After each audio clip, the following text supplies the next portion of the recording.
Hello there, and welcome back to this quiet space beneath the stars. Before we begin, take a slow breath. Let your shoulders soften and allow the day to slip quietly away, like mist dissolving into the evening. Whether you're here in the hush of night or in the gentle calm of a soft morning, let the noise drift outward and let your mind rest in the stillness at the center.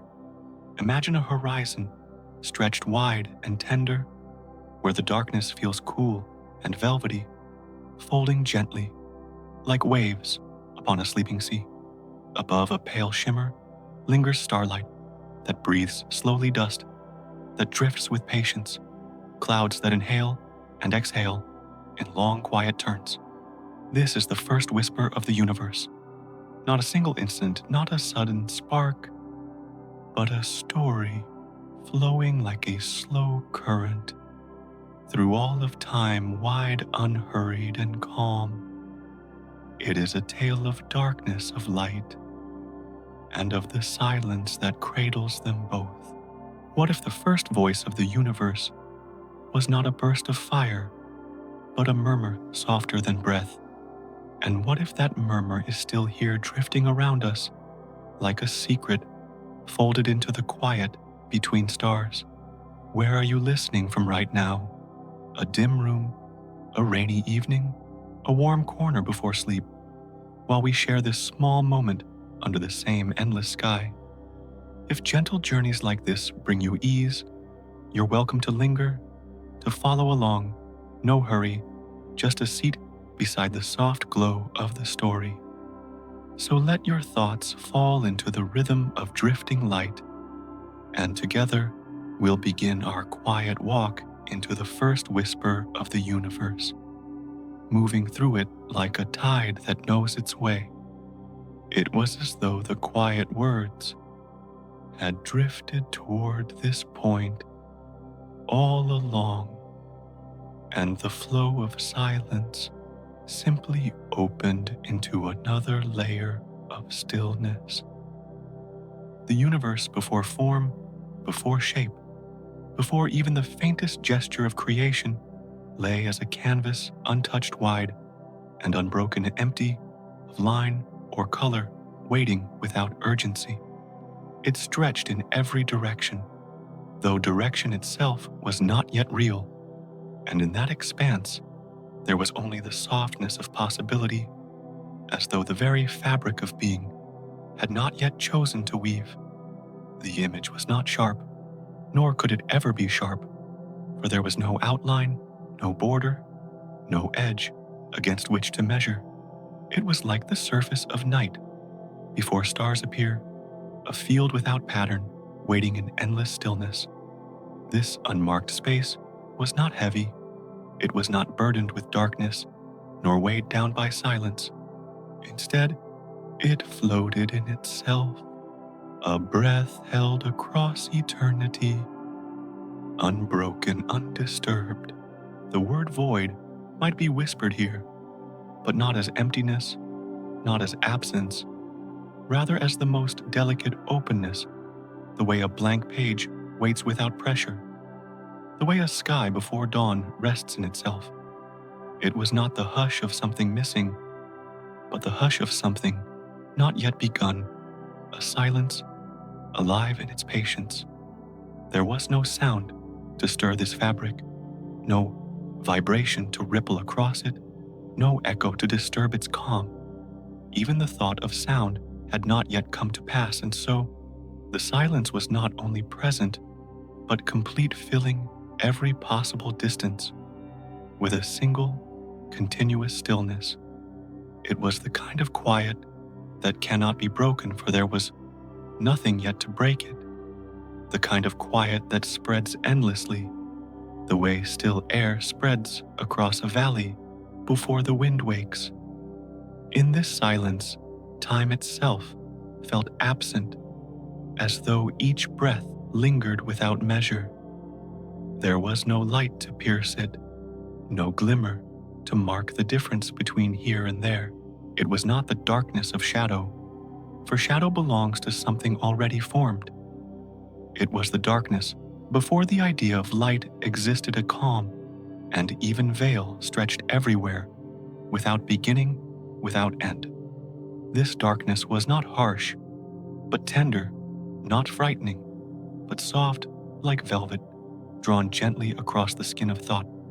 It invited no alarm, carried no edge, only the assurance of endless night that is neither cold nor warm, only infinite. Within that state of stillness, the absence of form was not an absence to resist, but a release to lean into. It was freedom from outline, freedom from weight, freedom from the need to move. The unshaped vastness became a cradle, an invisible sea without current, a surface that carried gently, without push or pull. In the quiet of this beginning, the lack of sound was a comfort, the lack of light was a balm, and the lack of structure was a kindness, for nothing was asked and nothing was demanded. The sensation of emptiness, rather than pressing inward, spread outward, dissolving any sense of tension, loosening what might otherwise have clung.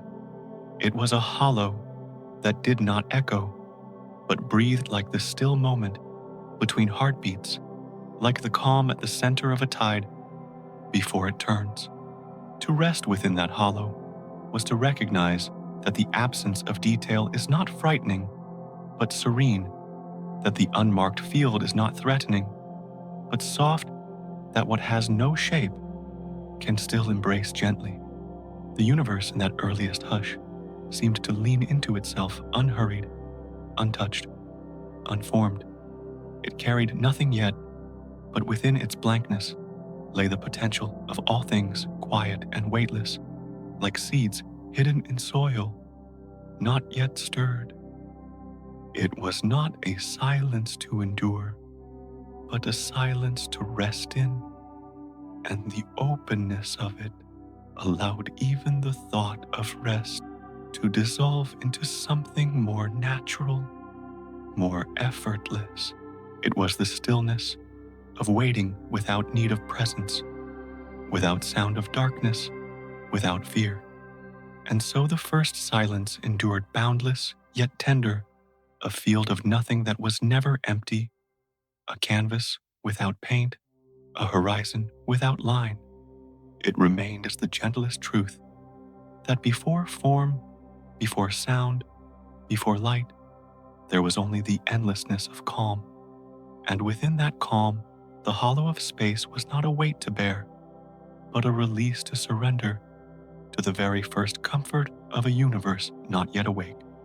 And from the still canvas of nothing, the hush folded more deeply, settling into what could only be felt as a dark sea without surface or shore. The darkness was not an enemy, not a threat, not an intrusion, but a presence spread wide and soft, like water without ripple, like an ocean that has chosen silence instead of wave. It lay calm and complete, extending in every direction, though direction itself was not yet defined. The quality of this darkness was not harsh, but quieting, not pressing in, but loosening like velvet drawn across thought, like the cool weight of air resting after a long breath. To rest within such a sea was to understand that darkness is not to be feared, but to be trusted for. In its depth, nothing moves to disturb, nothing stirs to awaken unrest. It was as though the whole of the void had taken on the stillness of a vast lake at night, its waters so steady that they mirrored not an image, but silence itself. The surface was not cold, nor was it warm. It was a neutral cradle, soft and endless sheet of calm. Darkness gathered gently, without rushing, without storm, and as it gathered, it carried the rhythm of rest, slow and unbroken. There was no sharp edge to divide within or beyond, no light to break the fold, only a sense of suspension, as though everything floated inside an endless tide that never rose and never fell. In this still ocean of shadow, there was an embrace more complete than arms, more patient than time, for time was not yet moving. The dark did not close in to suffocate, but opened out to cover, as a blanket is drawn across the body, as night wraps around the valleys with quiet inevitability. The darkness was wide, and in its wideness, it gave the gift of shelter, like a roof that extends forever, like a horizon that bends to carry whatever lies beneath. It was not a wall to resist, but a veil to soften, turning the vast expanse into a resting place. And within that veil was a pulse, a movement so slow it could barely be named. Darkness seemed to breathe, not with sound, not with light, but with the steady rhythm of something alive in its stillness. Each breath was longer than thought could measure, flowing outward, like the tide returning inward, like the calm of evening air. The inhale spread wide, the exhale folded close, and through this rhythm, the whole expanse seemed to pulse, as if the first heartbeat of the cosmos was hidden beneath its quiet surface. Darkness, then, was not absence, but breath in another form, and its steady exhalation carried calm into every fold of space. The sea of shadow continued boundless and deep, not marking where it began, not declaring where it ended, but holding everything within its embrace. It did not resist, it did not urge, it simply rested, and in its resting, it invited rest. The mind, drawn into such depth, could not struggle, for there was nothing to struggle against, only the ease of being carried, the still float of silence upon silence. The rhythm of darkness became the rhythm of peace, the slow assurance that no motion was needed, no sound was required, no light was missing. And so, the darkness remained patient and endless, with the softness of water that never moves and the strength of a tide that never breaks. It held the cosmos before the cosmos knew itself, and it whispered without voice that in shadow there is safety in stillness, there is breath, and in emptiness there is the comfort of being surrounded. Like a deep sea that does not stir, the darkness breathed quietly, endlessly, and with each breath the universe rested more deeply in its own beginning. In the calm that had no boundary, the silence itself seemed to lean, and in that leaning there rose the faintest quiver, like the breath of night remembering how to move. In the vast silence there appeared a ripple faint, and far a shift so small it might almost have gone unnoticed, yet in its softness it carried the sense of a beginning. It was not sound in the way. Sound would later be known, not a vibration to be heard with ears or measured by tone, but something closer to the memory of a breath. The hush of air exhaled into quiet night. The ripple was gentle, almost transparent, a disturbance that did not disturb, a motion that did not break stillness, but folded into it like a sigh. It was the first hint of change, not forceful, not abrupt, but patient and slow, an almost invisible wave, passing across the surface of nothingness. The darkness, once perfectly at rest, now held within it the rhythm of this new movement, like the faint pulse of a tide still far from shore. The shift was not sharp, nor did it fracture the calm.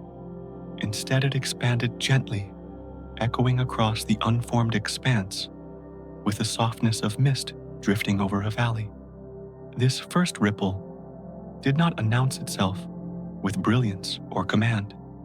It simply existed, unhurried, flowing outward as naturally as a breath flows from the chest, and in that flowing, the endless quiet took on a new dimension, as though silence itself had inhaled and exhaled for the very first time. This motion was neither light nor sound, neither touch nor thought, but it carried the character of all these things in seed, hidden within its still unfolding. It was the breath before breathing was known, the murmur before voice was born, the pulse before heartbeats had a place to echo. In its presence, the unshaped space seemed to lean forward as if listening, as if waiting for what might follow.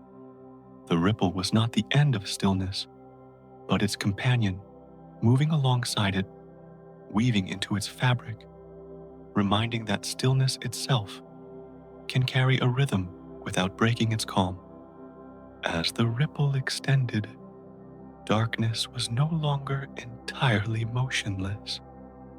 The vast sea did not collapse, did not scatter. It simply shifted, as though the fabric of night had quivered beneath a hidden hand.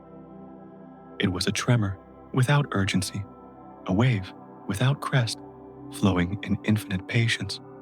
The movement was so slight that it might have been mistaken for the imagination of the void, yet it was real enough to touch everything gently and equally without boundary. Darkness, once absolute now, breathed with this pulse, and the breath continued slow and steady, like the steady rise and fall of an endless tide. The sense of firstness lingered here, the first change, the first motion, the first suggestion that rest could give way to rhythm. Yet it was not abrupt, it was not violent, it was as natural as the drifting of clouds, as subtle as the stirring of a dream. The ripple did not erase silence, but taught silence how to move. It did not erase stillness, but showed stillness how to breathe. In its presence, nothing was lost, yet everything became more than it had been, as though the void itself had begun to hum softly, a tone too faint to disturb, too deep to fade, and so the ripple passed through the infinite, circling endlessly, carrying with it the impression that creation would one day bloom, though now it remained only in suggestion, like a secret folded within a sigh. The darkness, now touched by motion, became more than absence. It was no longer only the deep sea of rest, but a sea that pulsed softly, its surface stirred by the earliest trace of rhythm. The first breath had been drawn, and though it carried no sound, it lingered like an echo, patient and unhurried, filling the unformed with the calm promise that stillness too can awaken gently. The quiet ripple drifted further, and within its gentle trace, something even softer began to unfold, as if silence itself was leaning toward a secret it had long been holding. Creation did not arrive as a blaze, not as a sudden burst that shattered the night, but as a call so small it could barely be named a murmur that seemed to hover just beneath the edge of hearing. It was a beginning so subtle that it felt more like an invitation than an event, more like the soft bend of a reed in the wind than the strike of flame. Within the endless hush, this call shimmered without force, and in its presence, the darkness felt less like absence and more like a doorway opening inward. A voice without a sound had entered the quiet, and yet the quiet was not broken. It was enriched, deepened, made tender by its own hidden tone. This first calling was not sharp, not commanding, but patient, like the faint resonance of a shell against the ear, carrying a sound that is not sound, yet still persuades the mind that something is moving within. It was not a roar, nor a clash, nor even a single note, but a vibration that lived in the spaces between a suggestion, rather than a declaration. This was the way of beginnings, not in sudden noise, but in the gentle opening that leaves room for what is to come. And so, the hush folded around this quiet murmur, accepting it, shaping itself to cradle it, as if darkness had chosen to sing without disturbing its own sleep. In this moment, everything began from softness, from the smallest gesture, from the unfolding of something that did not insist but only allowed. The fabric of space, still unformed, began to quiver with the memory of sound, though no sound had yet been born. The rhythm was the rhythm of breath, the slow pulse of an inhale, stretching long of an exhale, finding release of silence, discovering it could contain more than stillness. Like the opening of dawn before the sun has risen, it was the light not yet seen, but already felt, the voice not yet spoken, but already waiting on the tongue of time. And in that unfolding, the silence revealed its own voice, a voice so gentle that it could not frighten, so subtle that it could not disturb, a voice that seemed to come from the heart of stillness itself. This was not contradiction, for silence and whisper lived together, here woven into one another, as ocean and tide, as night and breath. The whisper was not outside the quiet, but inside it, carried along by the very stillness it seemed to soften. In this way, silence proved that it could speak without losing its calm, that it could carry meaning without raising its tone, that it could awaken gently without tearing the dream it held. The cosmos in this tender stage was neither dark alone nor soundless alone, but a harmony of both, shaped by what had opened. The whisper moved like a current beneath the surface, unseen yet, present felt, rather than heard, imagined, rather than measured. It was enough to give motion to what had been entirely still, to give voice to what had been entirely quiet, to open what had been entirely closed. And yet nothing in this was harsh, nothing in this was sudden, for the first murmur was a lesson that the beginnings of worlds can arrive not through violence, but through the smallest unfolding, as soft as the touch of night upon the eyelids of sleep. The whisper lingered, circling gently through the silence, never overpowering, never pressing forward, only existing patient and unhurried. It was the first suggestion of presence, the first indication that emptiness might one day flower into form, that quiet might one day bloom into song. And even then, the hush remained, for the whisper was not an ending to silence, but its companion, its partner, its echo. Silence had not been broken. Silence had learned how to breathe with a voice softer than air. The murmur that had unfolded within the silence lingered gently, and as it lingered, the darkness itself seemed to draw closer, not as shadow pressing in, but as a vast cradle opening its arms. Darkness was not emptiness, not absence, not void to be feared. It was a resting place, tender and deep, stretching endlessly, like the embrace of night around a sleeping valley. In its stillness, it held the seed of comfort, surrounding all that might come, rocking the unformed world with patience too vast to be measured. To be within this dark was not to be lost, but to be sheltered, as though the cosmos itself lay in a cradle fashioned from its own calm. This cradle did not confine, did not restrain, but expanded gently like a blanket drawn wide across an endless plain, its folds smooth and unbroken.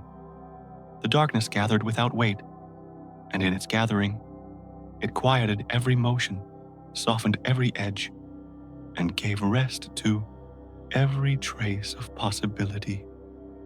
There was no sound within it, yet it sang in its own way, a lullaby, not of notes, but of stillness, a melody shaped from silence itself. The song of darkness was long, unhurried, unending, carrying with it the message that rest was the first gift of the universe. To yield into such stillness was to find that peace did not need to be sought. It was already present, breathing through the quiet, like air moving across a sleeping forest. Calm arose, not from effort, but from surrender, from the gentle recognition that nothing more was needed, that being held within the folds of the dark was enough. The darkness carried no sharpness, only softness, no command, only embrace. And in its embrace, the sense of rest spread like water, across stone, filling every gap, seeping into every corner, leaving no place untouched by its patience. There is an old telling from the lands of India, a whisper passed down as softly as night itself, that the universe rests within the breath of a god. They spoke of Vishnu, who dreams upon the endless sea, his chest rising and falling in infinite rhythm.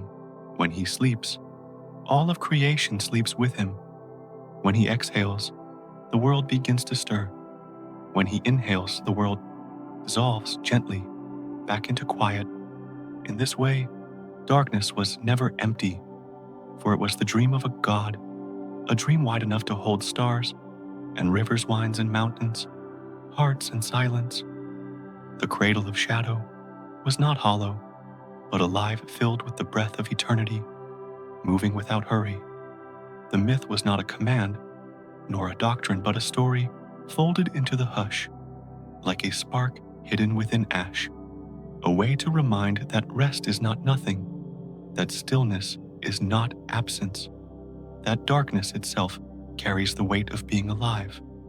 For within the dream of the god, the whole of existence was cherished, and the breath of night became the breath of all things.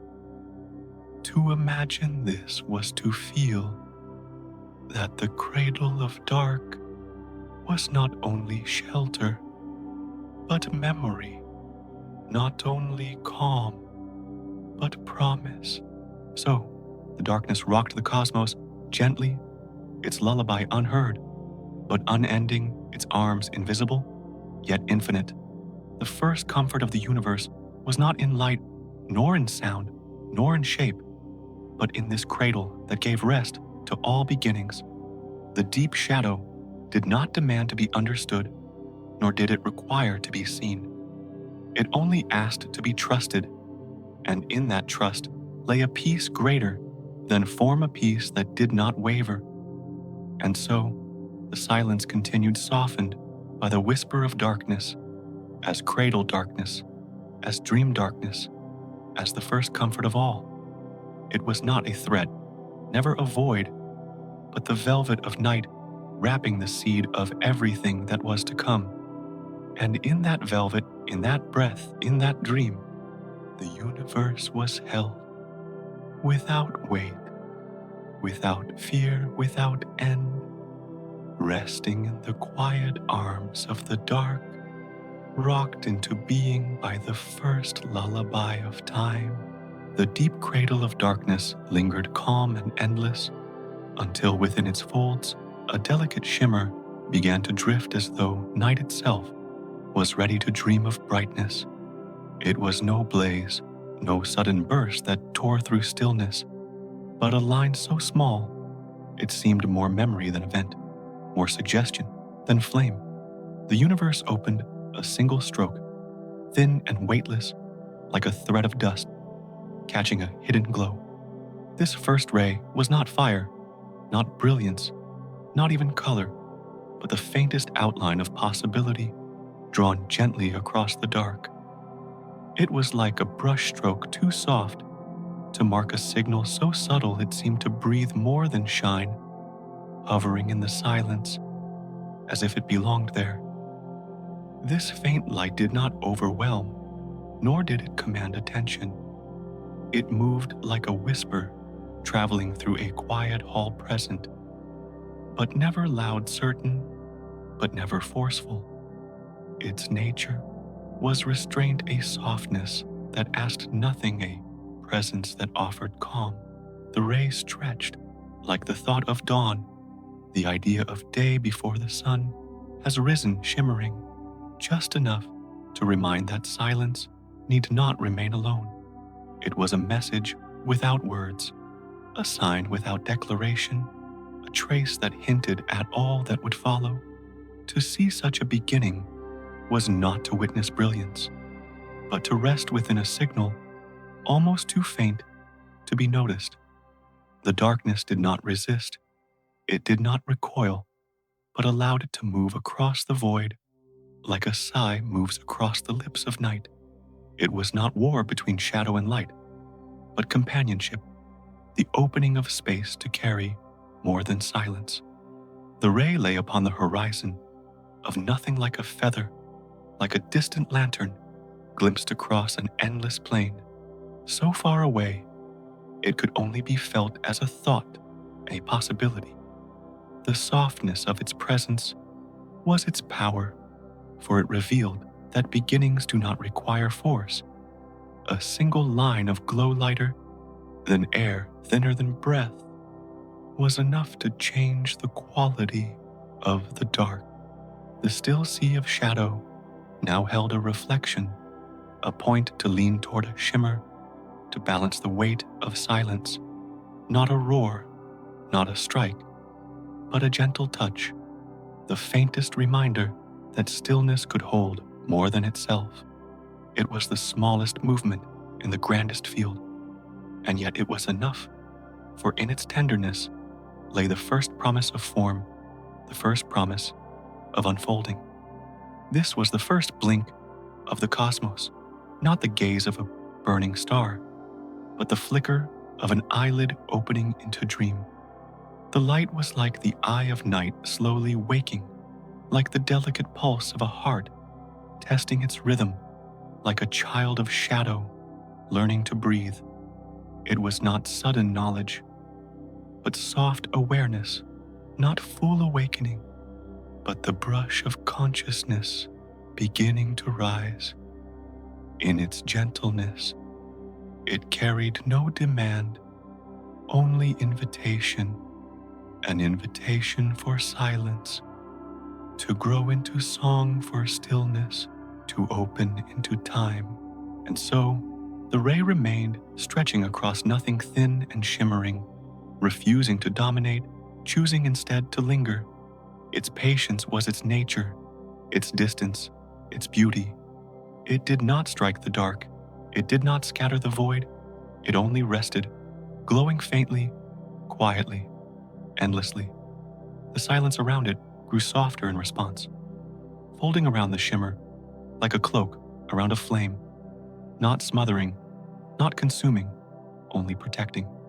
In this harmony, darkness and light became less opposites than partners weaving their first rhythm together in the loom of the void.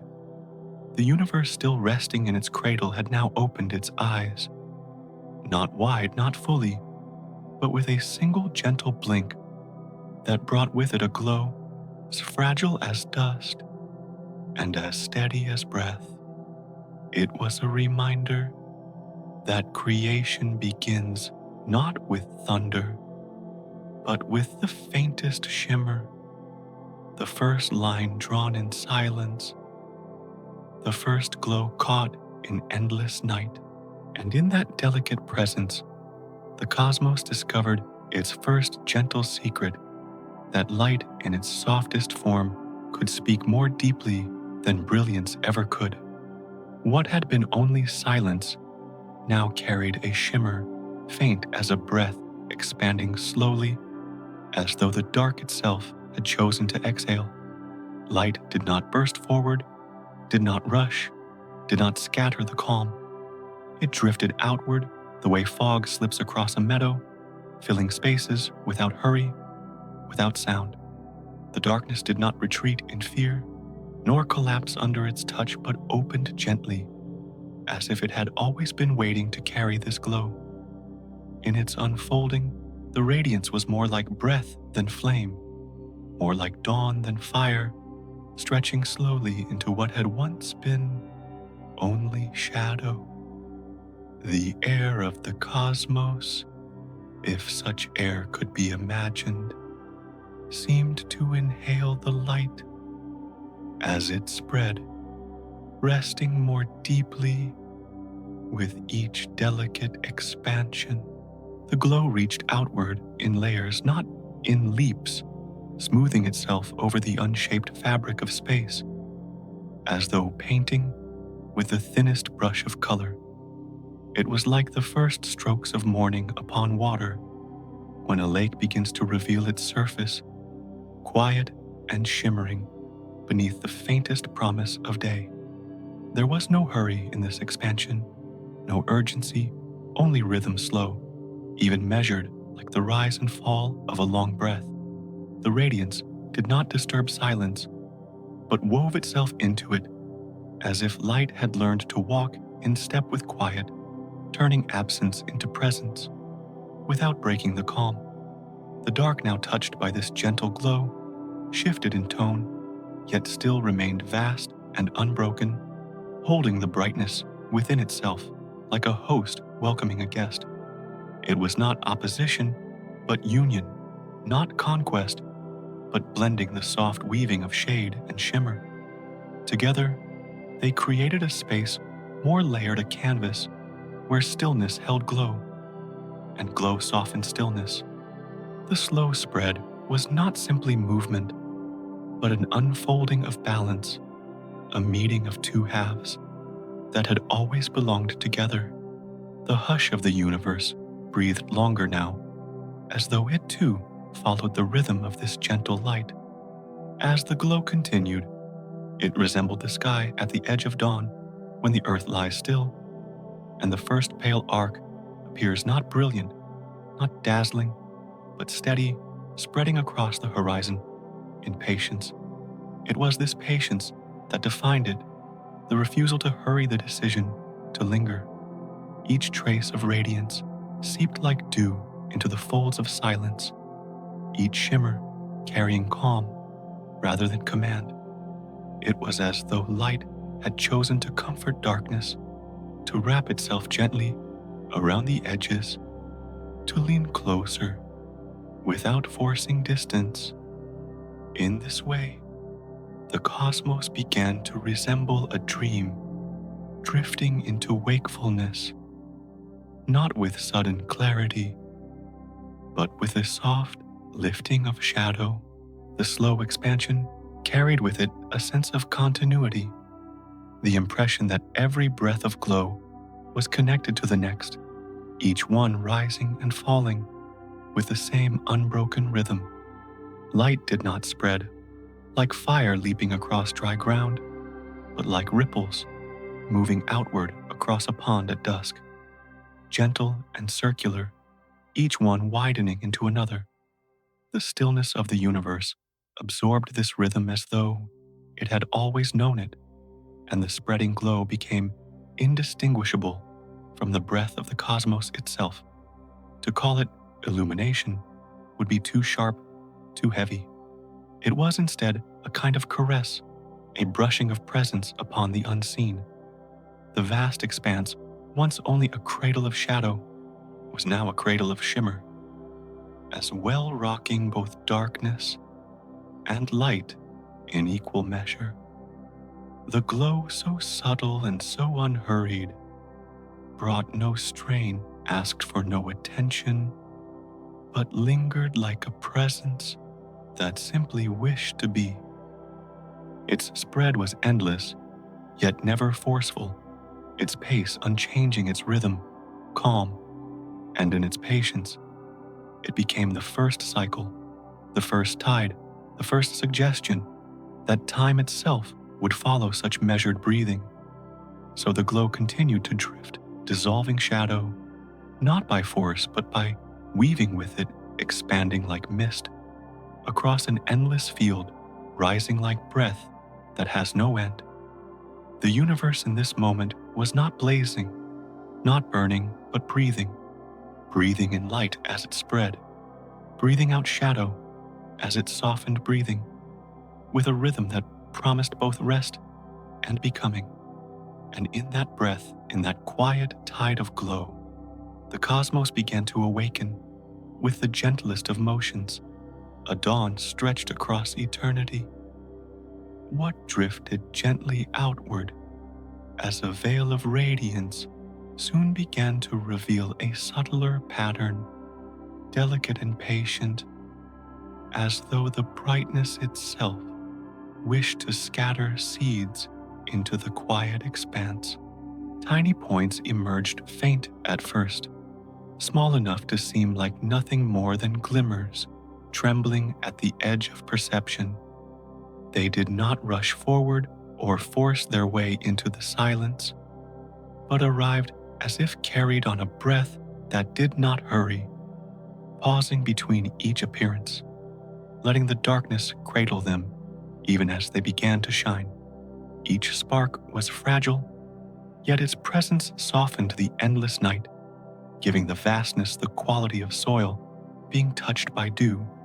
One followed another, and then another, until the emptiness was no longer a plain of uniform shade, but a garden slowly awakening in its own rhythm. Each glimmer resembled a seedling, a tiny kernel of fire resting quietly until the time to grow was felt, and then its light spread out like the gentle opening of a leaf. The stillness did not resist them, and the dark seemed almost to welcome the presence of these faint flames, allowing them to root, to breathe, to expand without weight. Clusters formed, not hurried, not abrupt, but gathered in harmony, as though invisible hands arranged them with care across the immeasurable sky. A faint hum, not sound but suggestion, wove between them, binding each small beacon to the next, till the hush itself seemed to glow from within. What once was endless shadow had become a canvas speckled with living lights, so quiet, so unforced, that the transformation felt like the slow blooming of flowers at night. Stars unfolded like blossoms, not in bursts of fire, but in petals of radiance unfurling one after another, their glow spreading like the perfume of a meadow carried by a wind too light to stir the grass.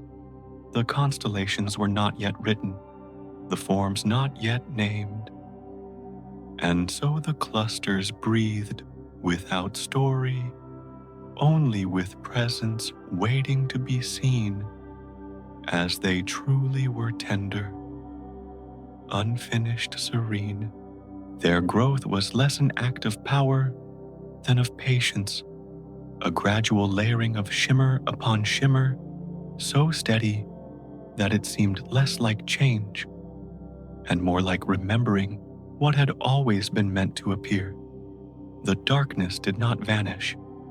It lingered like the fertile ground beneath the blossoms, holding them in place, framing their shapes and offering its depth so that the brightness could be known. Without shadow, the seeds of fire could not be noticed, and so the two rested together, one folding around the other, in a rhythm that spoke of balance rather than opposition. This was not a conquest of light overnight, but a companionship, a soft weaving of two states that belonged to one breath. Every cluster shimmered as though breathing on its own, inhaling with a faint shimmer, exhaling with a dim retreat, a cycle so gentle it soothed rather than startled. Watching such rhythms unfold was like listening to a lullaby without words, where the melody was carried not by notes, but by the spacing between them, the pauses that gave shape to the soundless song. The sky was no longer a flat field of dark, but a meadow of glowing stems, each bearing blossoms that drifted in their own invisible breeze. No urgency guided their growth, only the assurance that there was time, an endless time to open, to shine, to rest, and to continue. The seeds of brightness had become stars. The stars had become gatherings, and the gatherings had become a chorus of gentle light woven into the silence. And so, from a stillness that once knew only shadow, a new presence emerged, patient, unhurried, and tender as the unfolding of petals at dusk.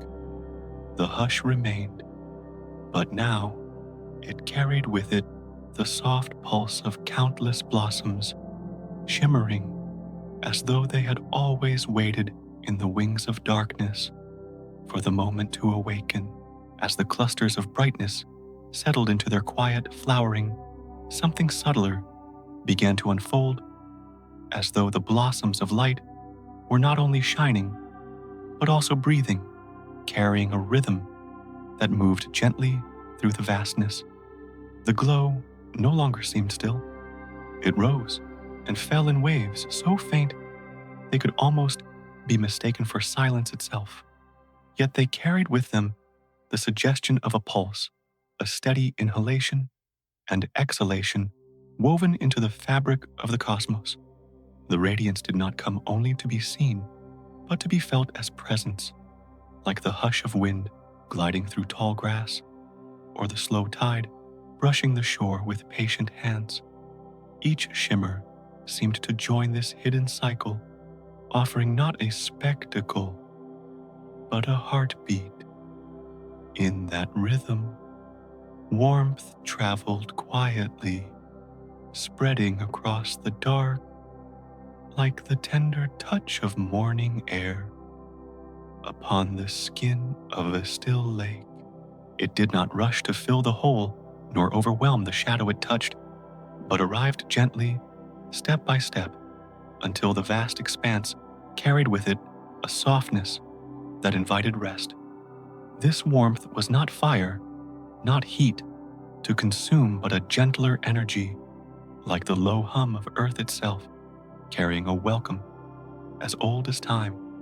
It was as though the universe had extended its hand, not with urgency, but with kindness, as though to say that in this immensity there was room for calm, room for ease, room for a quiet belonging. The light became more than vision. It became a slow embrace, holding without weight, encompassing without pressure, circling everything in a comfort that required no response.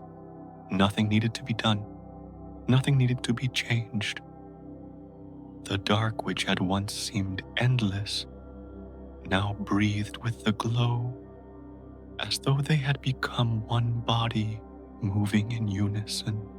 The silence, far from being broken, was carried into a deeper stillness, not empty, but filled with the steady presence of luminous breath.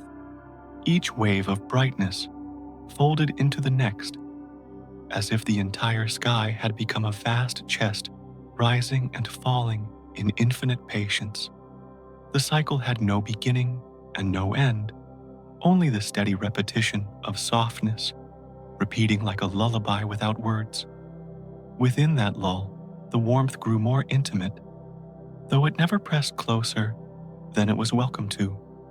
It lingered at the edges, brushed lightly across the distances, seeped into the fabric of the unseen, until the universe seemed clothed in a mantle woven not of cloth but of kindness. The glow became less of a point to look at and more of a rhythm to rest, within a cadence that slowed every thought, every echo of movement, until all was aligned with the quiet measure of its breath. The stars themselves pulsed with this rhythm, faint expansions, followed by gentle retreats, like the smallest sighs drifting into the hush of night. And though countless in number, none competed, none struggled to outshine the others, but instead they seemed to listen to the same tempo, their lights swelling and softening together as though they were a choir of breathing flames. The night was no longer an expanse dotted with sparks, but a living body vast and calm, resting in the simplicity of inhalation and exhalation. The rhythm spread outward, without boundary, moving through silence like ripples across a lake that has no shore. It carried with it a sense of balance, a harmony so quiet that it might almost be missed, yet once noticed, it became impossible to forget. Light had ceased to be only an illumination. It had become a companion to stillness, a partner to shadow, a reminder that existence itself could move gently with no haste. No need for climax, no fear of ending. And so, the glow with its slow rhythm became less a thing to observe and more a place to rest, a cradle, woven of light and dark, rocking softly in the breathing of the infinite. The night no longer felt separate from the light nor the light from the dark. They had merged into a single endless lull, where every shimmer was both a greeting and a farewell, where every pulse was both an arrival and a return. The universe breathed, and in that breath was peace. The rhythm of radiance lingered unhurried, and from its calm expansion, another layer unfolded softer than a whisper. The brightness did not strike against the dark, nor push it away, but drifted over it like fabric spread across a bed of silence, laying itself down with infinite patience. It was not harsh, not sharp, but woven of warmth so light it could only be compared to a shawl resting on shoulders. In the quiet of evening, a covering that asked for nothing but stillness. Light became not only a presence to be seen, but a texture to be felt like the tender weight of a cloth settling upon the body.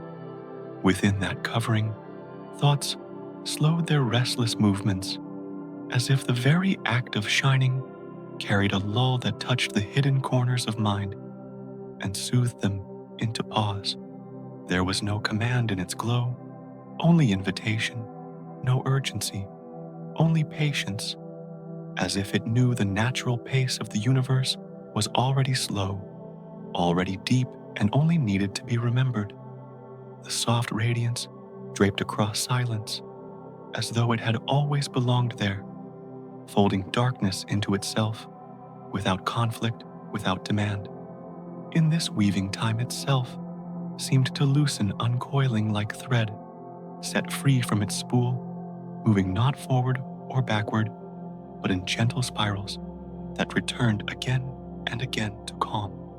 The dark had once been vast, and the light had once been new, but now they mingled so closely that they became inseparable, like two currents in the same sea. The warmth did not erase the coolness of shadow. Instead, it joined it, the way dawn does not destroy the night, but rests upon it until they are indistinguishable.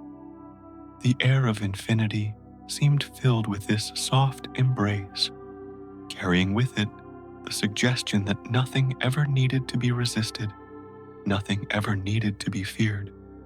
The old stories whispered of this too, though in their own quiet language. From the depths of the Greek imagination came the tale of chaos, the first darkness out of which Eros, the spirit of love, was born. From that love light began to spread. It did not come as fire or force, but as a tenderness rising from shadow, a reminder that brightness did not exist to tear apart what was before it, but to cradle it, to join it, to make the silent fabric of space even more complete. The myth carried a truth, not of science, but of comfort, that light is not the enemy of dark, but its companion, its soft echo, its patient twin. So, the glow was never a conquest, never a battle fought in the heavens, but a union where shadow remained. The bed and light became the blanket laid across it. The vastness of space seemed to breathe more evenly under this balance, inhaling with the weight of shadow, exhaling with the caress of light, a cycle with no end and no strain. Each breath of this cosmic fabric reassured that being held was not a momentary gift, but a constant rhythm, as inevitable as the rising of tides. And within that embrace, stillness deepened. The mind that might once have chased questions now found itself content to rest, not because it had answers, but because it no longer needed them. The glow required no thought, no explanation, only acceptance of its softness, which was more than enough. Darkness, too, was content, for it had not been diminished, only completed, folded into something larger and more tender than itself. The stars that had begun as scattered sparks now pulsed within this wide embrace, each one both separate and joined as though stitched together by invisible threads of light. They were not alone, nor isolated, but part of the same shawl spread across the sky, a fabric without seam or edge.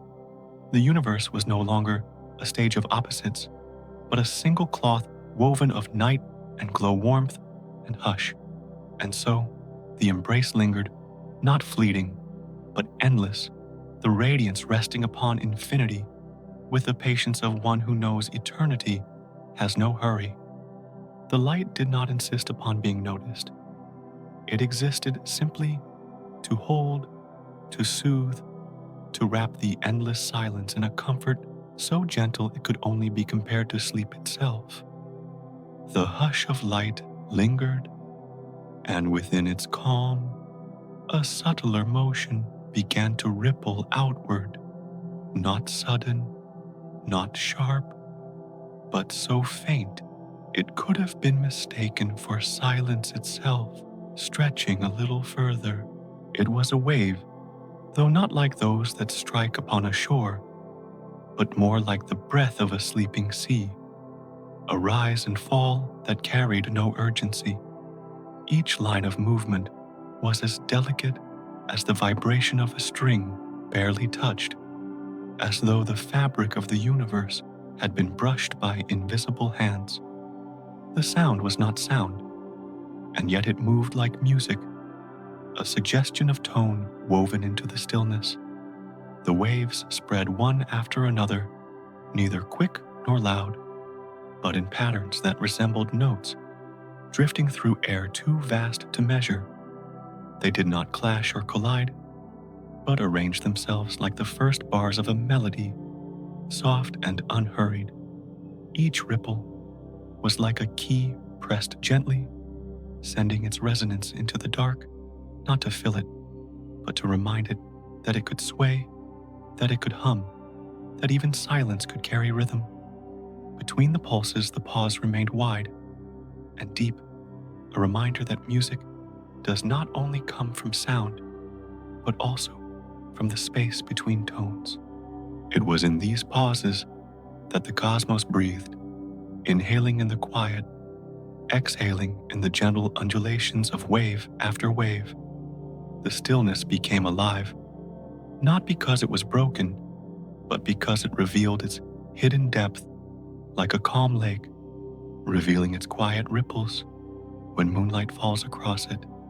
As the waves continued, they seemed to fold the universe into a wider song, one without beginning or end, where every ripple called another, and every echo softened into the next.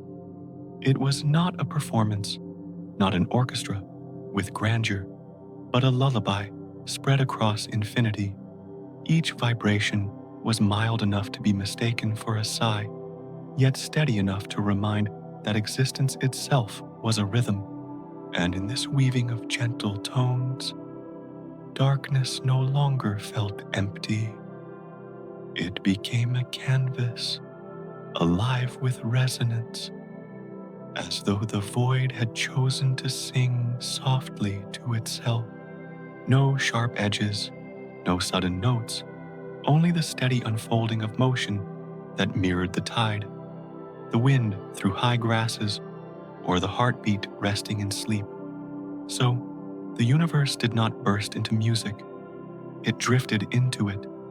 The waves stretched further and further, carrying with them a softness that could never be hurried, a patience that only infinity could hold. The song was not made of words, nor did it need them. It was enough that it moved enough, that it swayed enough, that it invited stillness to become more than still. The image of keys on a hidden instrument arose not struck, but touched as though by memory, each tone fading slowly until it merged back into the quiet that had birthed it. And in that merging, there was comfort, for no note ever truly ended, it only returned to the silence, ready to be sung again in another form.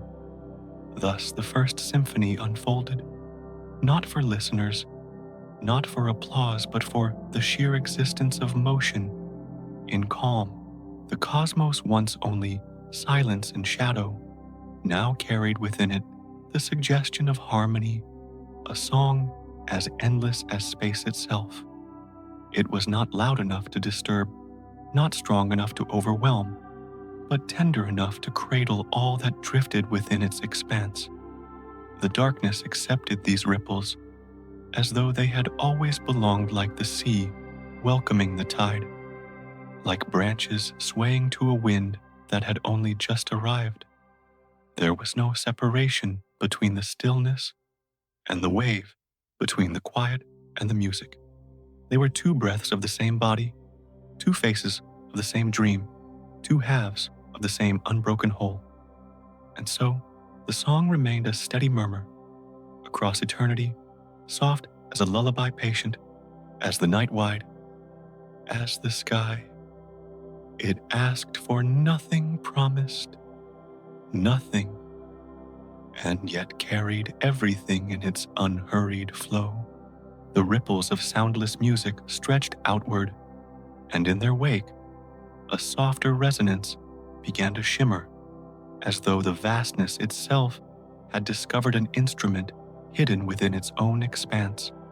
The stars, newly formed, yet ancient in their glow, seemed to hum in voices too delicate for ears, but strong enough for the silence to carry. Each one sang not in bursts or shouts, but in notes so stretched and slow that they became more like tones woven into the fabric of night tones that drifted endlessly without ever ceasing. Their light was visible, but their song lingered deeper, felt as a vibration, like a whisper pressed into the heart of space. The music was not bound to one place, nor confined to one path. It poured in every direction, spreading across emptiness, like perfume in still air, faint yet unescapable. Each star added its own timbre, some soft and low as the murmur of a hidden river, others high and bright as a single note drawn from glass. Together they did not clash, but blended like strands of thread, weaving into a cloth, like petals forming the curve of a flower that opens without haste. In this gentle composition, silence remained the background, holding the sound in place, as a canvas holds the color of paint. Without silence, there could be no tone. Without stillness, there could be no resonance. The stars did not fight the void, but leaned upon it, used its depth as their stage, allowing their distant songs to echo across gulfs too wide for measure. And so the dark was no longer only quiet, but a resonant chamber filled with the tender vibration of light turned into music. Each note, if it could be called a note, carried patience within it. There was no urgency, no need to reach an ending. The song of the stars was not like a melody of earth, bound to rhythm and measure. It was a hymn without beginning, a chant without conclusion, a pulse as unbroken as breath itself. It continued not because it had to, but because existence itself was already a song, and to hum was simply to be. As the harmony deepened, the night seemed to pulse with life, though not the life of beating hearts or moving limbs, but the quiet vitality of things that endure simply by being present. The music asked for no attention, yet it filled all things. It demanded no witness, yet it seemed to reach everything that drifted in its path. The glow of the stars was their visible gift, but their inaudible resonance was their secret, a gift carried beneath the surface, soft and eternal. The cosmos became an orchestra without conductor, each star giving what it had, each tone finding its place, not because it was directed, but because the natural order of infinity was balance. The hum rose and fell in cycles, swelling with light receding into dark, returning again with the patience of tides. Nothing was rushed, nothing was forced. It was enough to continue, enough to breathe enough, to let the vibration stretch across eternity, like threads of silver drawn through endless night. And so, the stars lingered, their tones shimmering like bells rung once and left to echo their harmonies, weaving through one another with no beginning and no end. If one listened closely enough, it could be felt that the stars did not merely exist in silence, but that silence itself was singing through them, using their light as instruments, their distance as strings. It was less a performance than a state of being, less a composition than the very nature of the universe turning into sound. The great expanse hummed with this low song endless, and slow, softer than a sigh, steadier than a heartbeat. It carried within it the weight of rest, the reassurance of cycles, the calm that arises when nothing is demanded but presence itself. And the night, vast and eternal, remained not empty, but full of this quiet hymn, the far-off ringing of stars that would never fade, only fold back into silence, only to emerge again and again. The distant ringing of the stars lingered in the silence, and from that unbroken hum, another movement arose, not separate, but woven through, as if the cosmos had found a gentler voice waiting within its breath. The space between suns did not remain empty. It shimmered faintly, as though light itself had learned to speak in tones too soft to be called words. Each glimmer extended like a sigh stretching across the dark, with patience, its rhythm unhurried, its presence quiet yet undeniable. The glow of light became more than vision, for it pulsed in cycles, expanding and drawing back, like the chest of infinity rising and falling in rest. This breath of the universe did not disturb the calm, but deepened it, adding a steady cadence to the silence already alive with resonance. Where before there had only been the long song of stars, now the very fabric of space joined, vibrating with luminous threads, weaving together shadow and glow. It was not the kind of music that demanded attention, but a lull, a background so tender that it lulled existence itself into stillness. The dark, far from being broken, leaned closer to the light, and together they formed a melody too vast to end. In this song, light did not shine as a blaze, but moved as a soft tide, advancing and retreating, touching the edges of void, like waves against a shore, too wide for measure. The rhythm of this tide was breath long and unhurried, a respiration that belonged not to any one being, but to the cosmos itself. To witness it was to feel that existence was inhaling and exhaling, drawing life in silence, releasing life in silence with no urgency, no limit, no need for completion. The Song of Light was not confined to points alone. It expanded into fields, spread into patterns, each shimmer echoing another, each glow leaning into the next. Together, they gave the impression not of a scattered choir, but of one unbroken voice, vast yet tender, endless yet close, singing in the only way infinity could, by being. The stars glowed, the waves moved, and the space between them filled with a radiance that carried the sound of rest. It was a song that folded into itself, repeating without repetition, circling without closure, returning in every breath to the same unhurried cadence. No climax awaited, no sharp descent threatened. It was a hymn designed not for an ending, but for the continuation of being. Light would rise, light would soften, and within each change lay the constancy of rhythm, like a lullaby sung by eternity itself. The harmony deepened as the glow began to resemble not only light, but warmth, a gentle presence that caressed as much as it illuminated. It spread across the vastness, with the delicacy of dawn, not to awaken, but to cradle, not to reveal, but to reassure. In this warmth there was no demand, only invitation. In this glow there was no command, only the permission to rest. Space did not resist. Space opened, receiving the breath, carrying the tone, holding the glow. In return, it provided the silence needed for the song to endure, the stillness needed for a rhythm to be felt, the embrace needed for light to soften instead of burn. The two, light and breath, silence and glow, leaned on one another, becoming indistinguishable, becoming one vast hymn of balance. And so, the universe sang not loudly, not with grandeur, but with the patience of air moving gently through unseen branches, with the calm of mist flowing over a sleeping lake.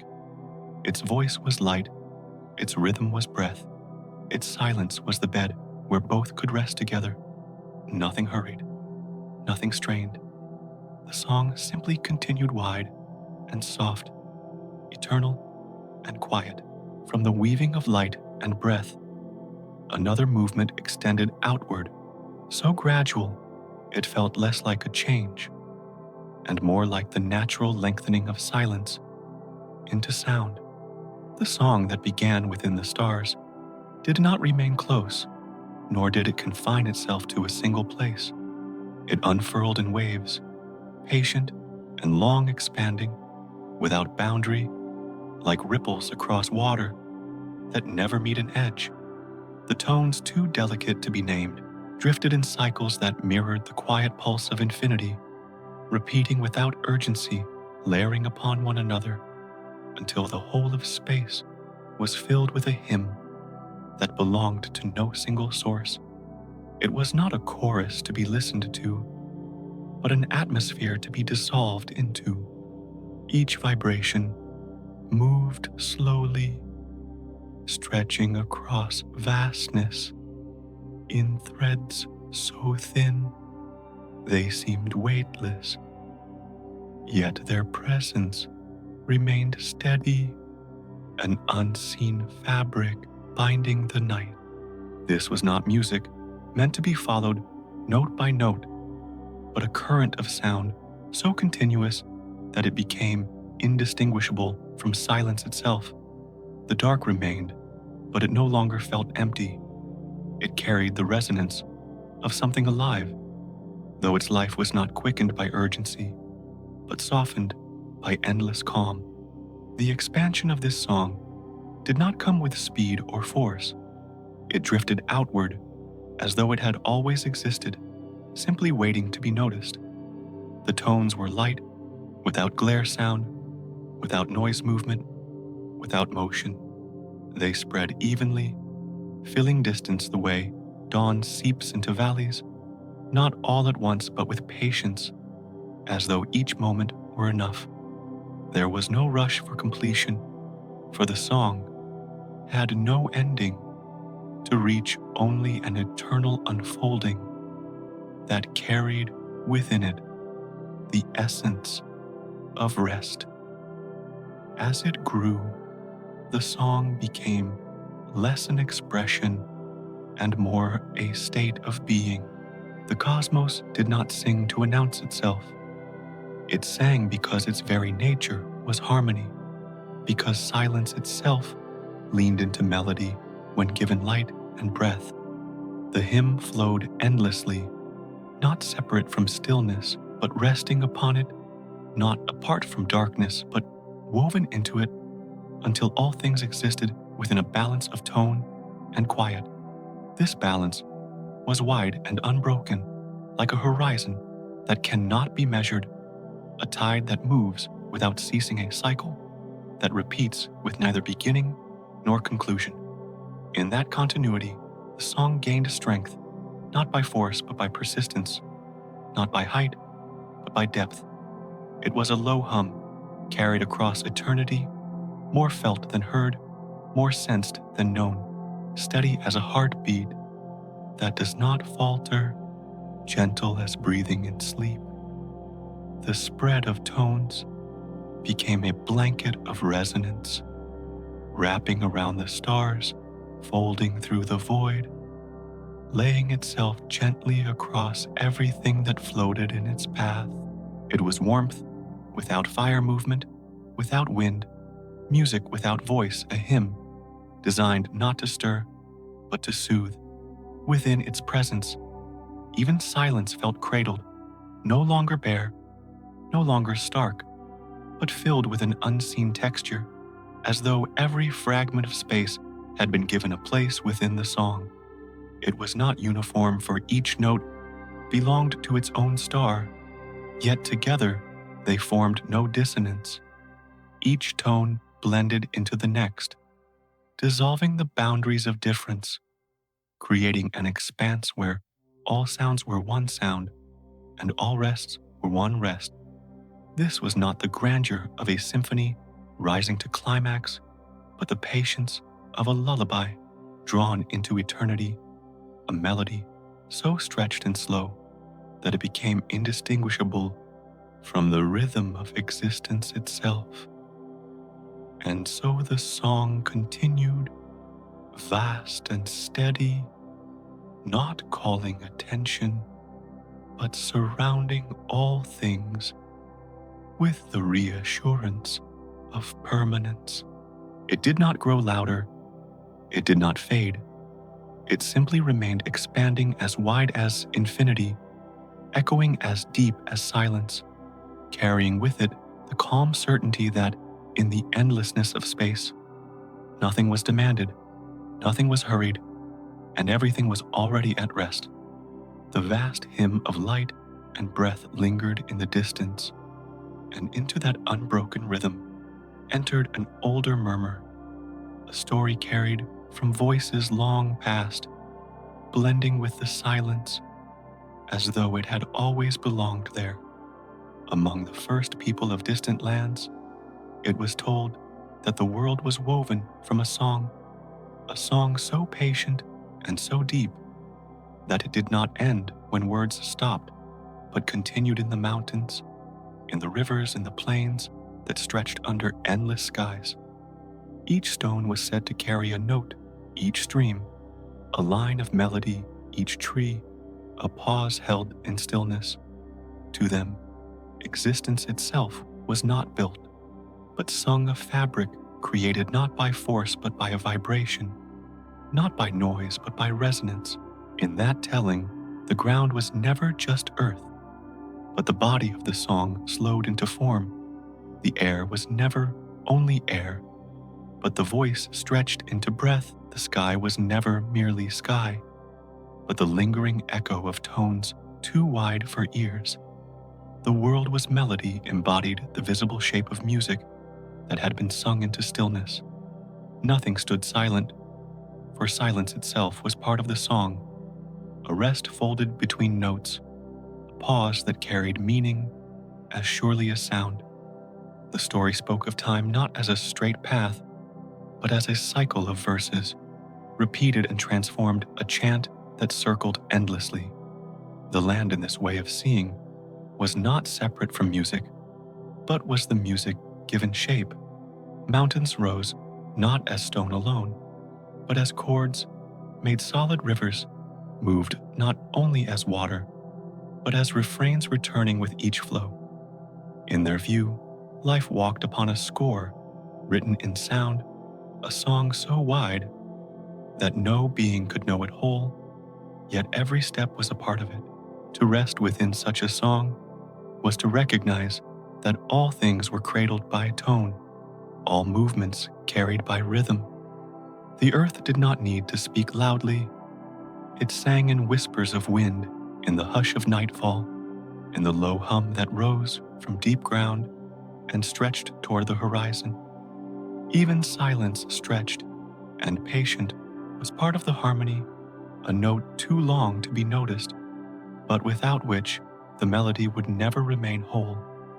The tale told by voices watching stars as they drifted over sleeping lands suggested that the universe itself was still singing. The galaxies spread their chords, the stars provided tones, the darkness allowed the rests, and together the music wove not only landscapes, but the very calm that rested upon them.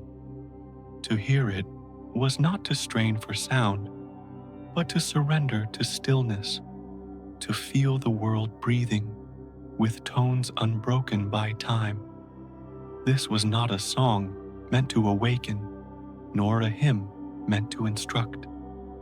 It was a lullaby, as wide as the horizon, designed to hold, not to move, to cradle, not to command.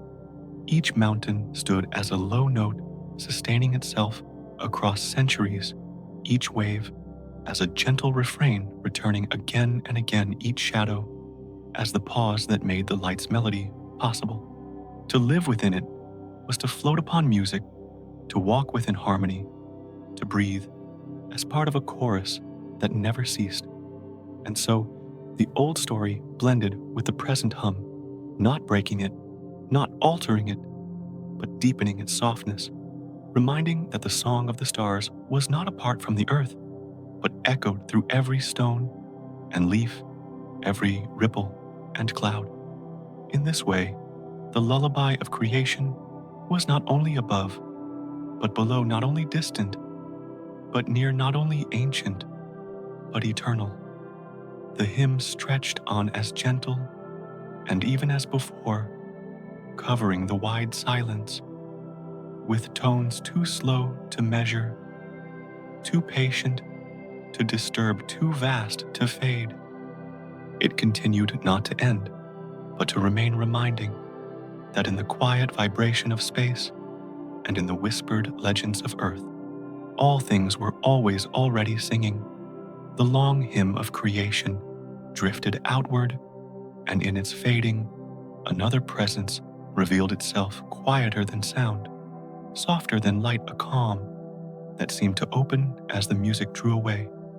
The tones that once spread like threads across the vastness did not vanish, but they withdrew into the fabric of silence as ripples sink back into the stillness of a lake. Their resonance lingered faintly, but only as memory, a shimmer that touched the edges of perception before dissolving into the wide hush. The departure was not abrupt, but gradual, a retreat so gentle it felt more like rest than absence, more like the completion of a breath than the end of a song. In that retreat, silence grew again, but it was no longer the hollow silence of beginnings. It was silence filled with the imprint of melody, silence softened by the memory of tones, silence carrying within it the the quiet assurance of something that had been sung.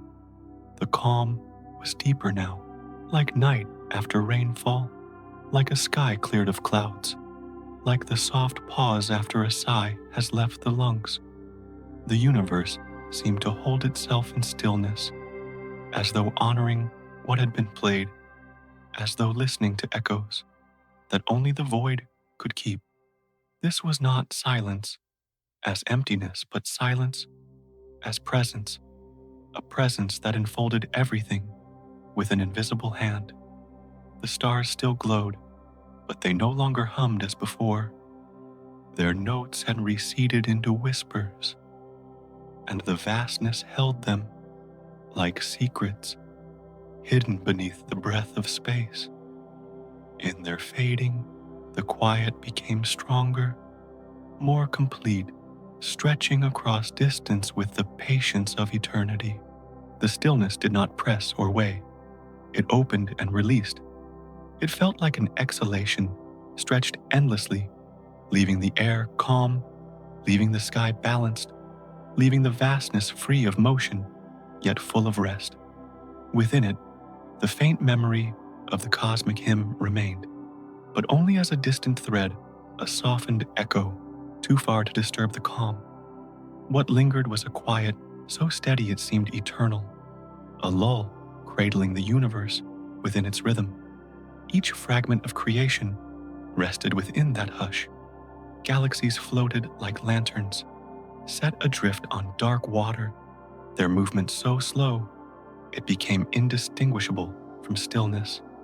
Light shimmered faintly, yet even its glow seemed subdued, as though it too had chosen to rest, to settle back into the rhythm of calm. Nothing was lost. Everything remained, but all within the gentleness of a pause as vast as infinity itself. The return to quiet did not erase the song.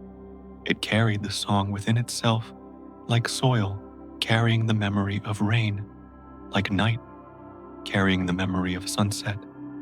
The notes had not disappeared, but had sunk deeper, folded into silence, hidden beneath layers of stillness, where they could continue to hum, softly unseen, unheard, but always present. In this way, the calm became both an ending and a continuation, a silence that did not deny the music, but became its natural rest. And so the universe breathed again, long and slow in rhythm, with the stillness that expanded across its body. There was no rush to begin another sound, no urgency to fill the hush. It was enough to rest enough, to pause enough, to let silence cradle all that had been sung. The vastness, dark and wide, did not seem empty, but seemed whole, as though the quiet itself were the true song, the song too large for tone, too patient for rhythm, too eternal for change. The hymn had receded, but the calm remained. The music had drifted away, but what it left behind was not loss, only fullness, only balance, only the wide embrace of silence covering everything like a soft sky. And in that wide embrace, the universe seemed to sleep, not in forgetting, but in remembering, not in darkness, but in rest, not in silence alone, but in the deep music of quiet itself. The silence spread its wide wings, and into its depth the brightness that once sang began to soften, drawing itself inward with the patience of dusk, folding over a long horizon.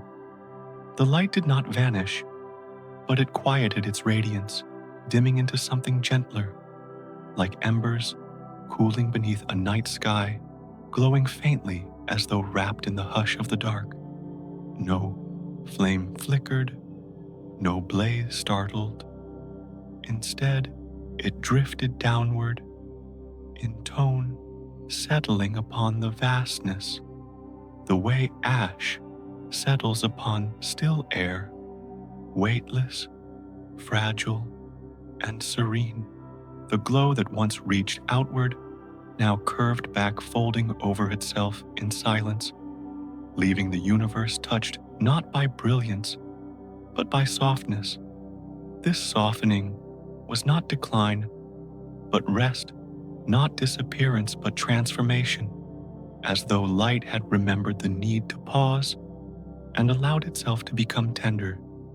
It spread no longer with urgency, but with patience, shimmering faintly in places like mist that remembers its own translucence. The stars, once bright with song, dimmed into whispers, their glow reduced to a memory. Their music carried not as sound, but as the quiet impression of warmth upon emptiness. The dark did not fight this change. It opened gently, receiving the dim light like a cradle receives what is laid within it. Shadows lengthened, but not with sharpness.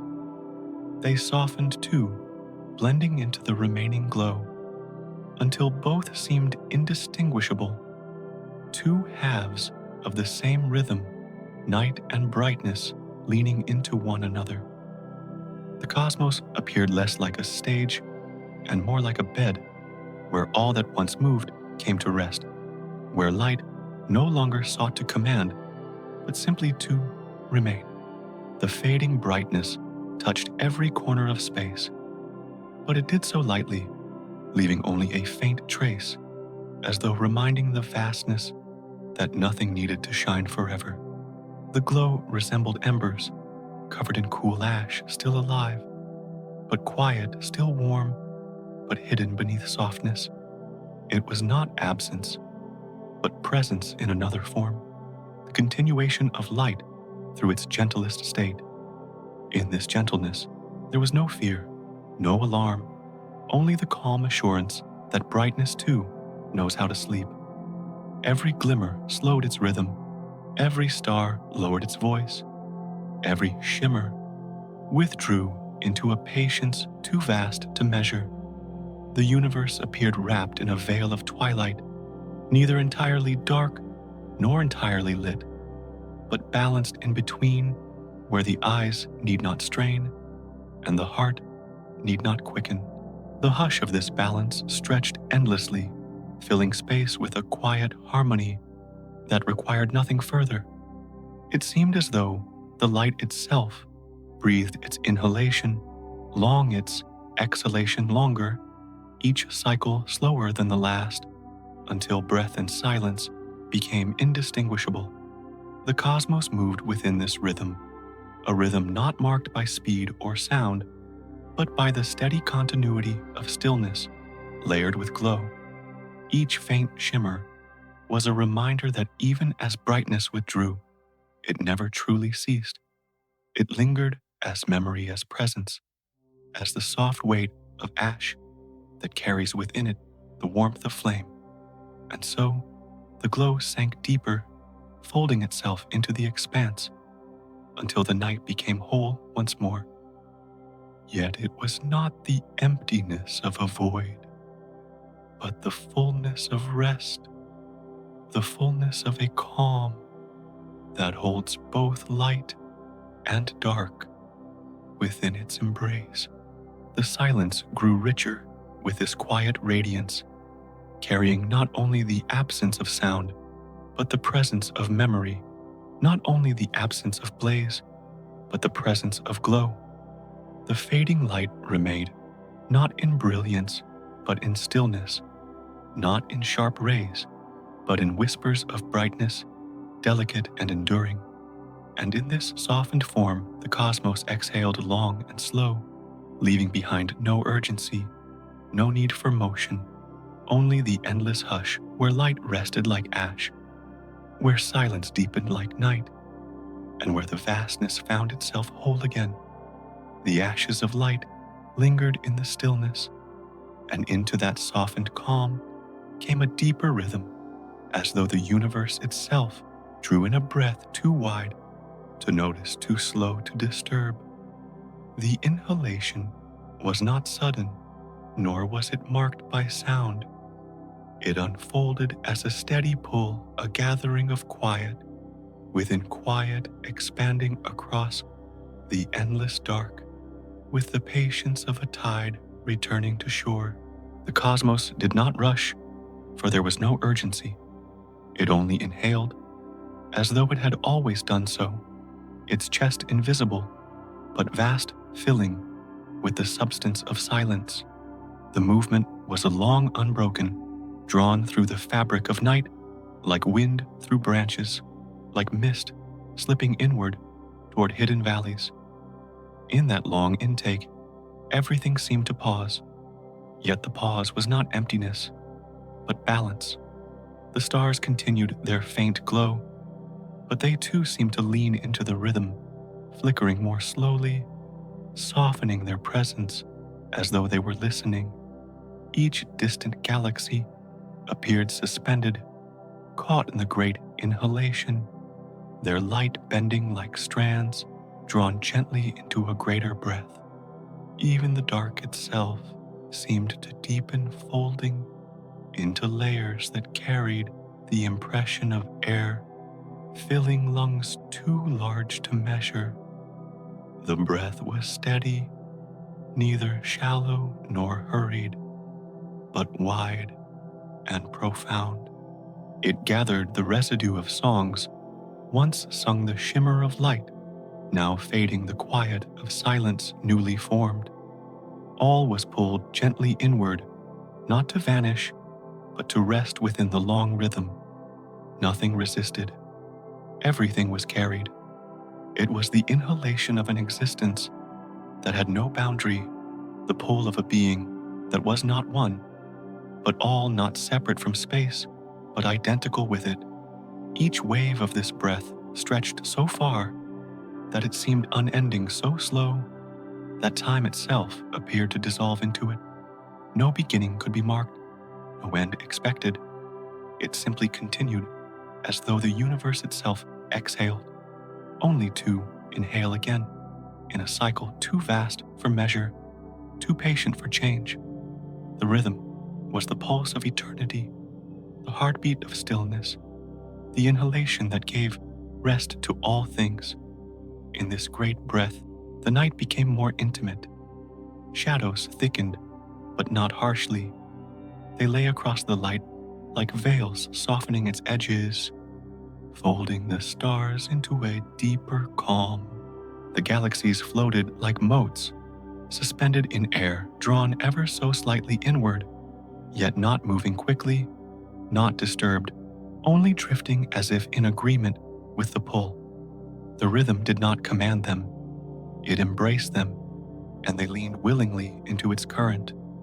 The inhalation deepened, not in strength, but in patience. It resembled the drawing in of tidewater, smooth and wide, carrying with it both silence and sound, both light and shadow. It did not diminish what it touched but held. It preserved it, rested it within the lungs of infinity. In that inhalation, the cosmos was whole, not scattered or lost, but gathered gently into one vast unity, bound together by the breath that never ceased. To witness such breathing was to feel the quiet certainty of cycles, the reassurance that nothing ended but only folded into the next phase of rhythm. Just as day folds into night and night back into day, so did the universe fold into inhalation and exhalation, each one unhurried, each one infinite. There was no need for rush, no need for climax, no need for anything but the slow drawing inward that gave balance to the long exhale that would follow. And so the breath continued long and deep, pulling softly across the expanse, carrying stars, shadows, and silence together. The universe inhaled, and in that inhalation, there was no weight, no burden, only rest. It did not seek to finish, only to continue. And in continuing, it revealed the deepest truth of calm, that even infinity pauses to breathe. The long breath of the universe lingered, and as it stretched into stillness, the space around it opened wider, becoming less a void and more an embrace spread across infinity. The vastness did not press outward with force, but unfolded quietly, like arms extending without haste, circling all that drifted within. The darkness remained, yet it felt softer now, no longer distant or remote, but near like the fabric of night drawn gently around the edges of stars. The galaxies floated within this openness, not as fragments scattered, but as treasures held their faint light resting in the cradle of a boundless sky. In such a space there was no division between near and far, no boundary between silence and song, only the calm sensation of being held. The embrace was not marked by edges, for there were no edges to find. It was the openness of a horizon that cannot be reached, the endless spread of a sea that holds every ripple without effort. Each star, each cluster of light was contained not because it was confined, but because the space around it yielded surrounding, gently holding, without weight. In this openness, nothing was left adrift, nothing was lost. All was gathered within the curve of an unseen arm, a vastness that sheltered everything equally. The silence deepened within this embrace, and yet it did not feel empty. It carried warmth, as though the very act of being held gave comfort to the void.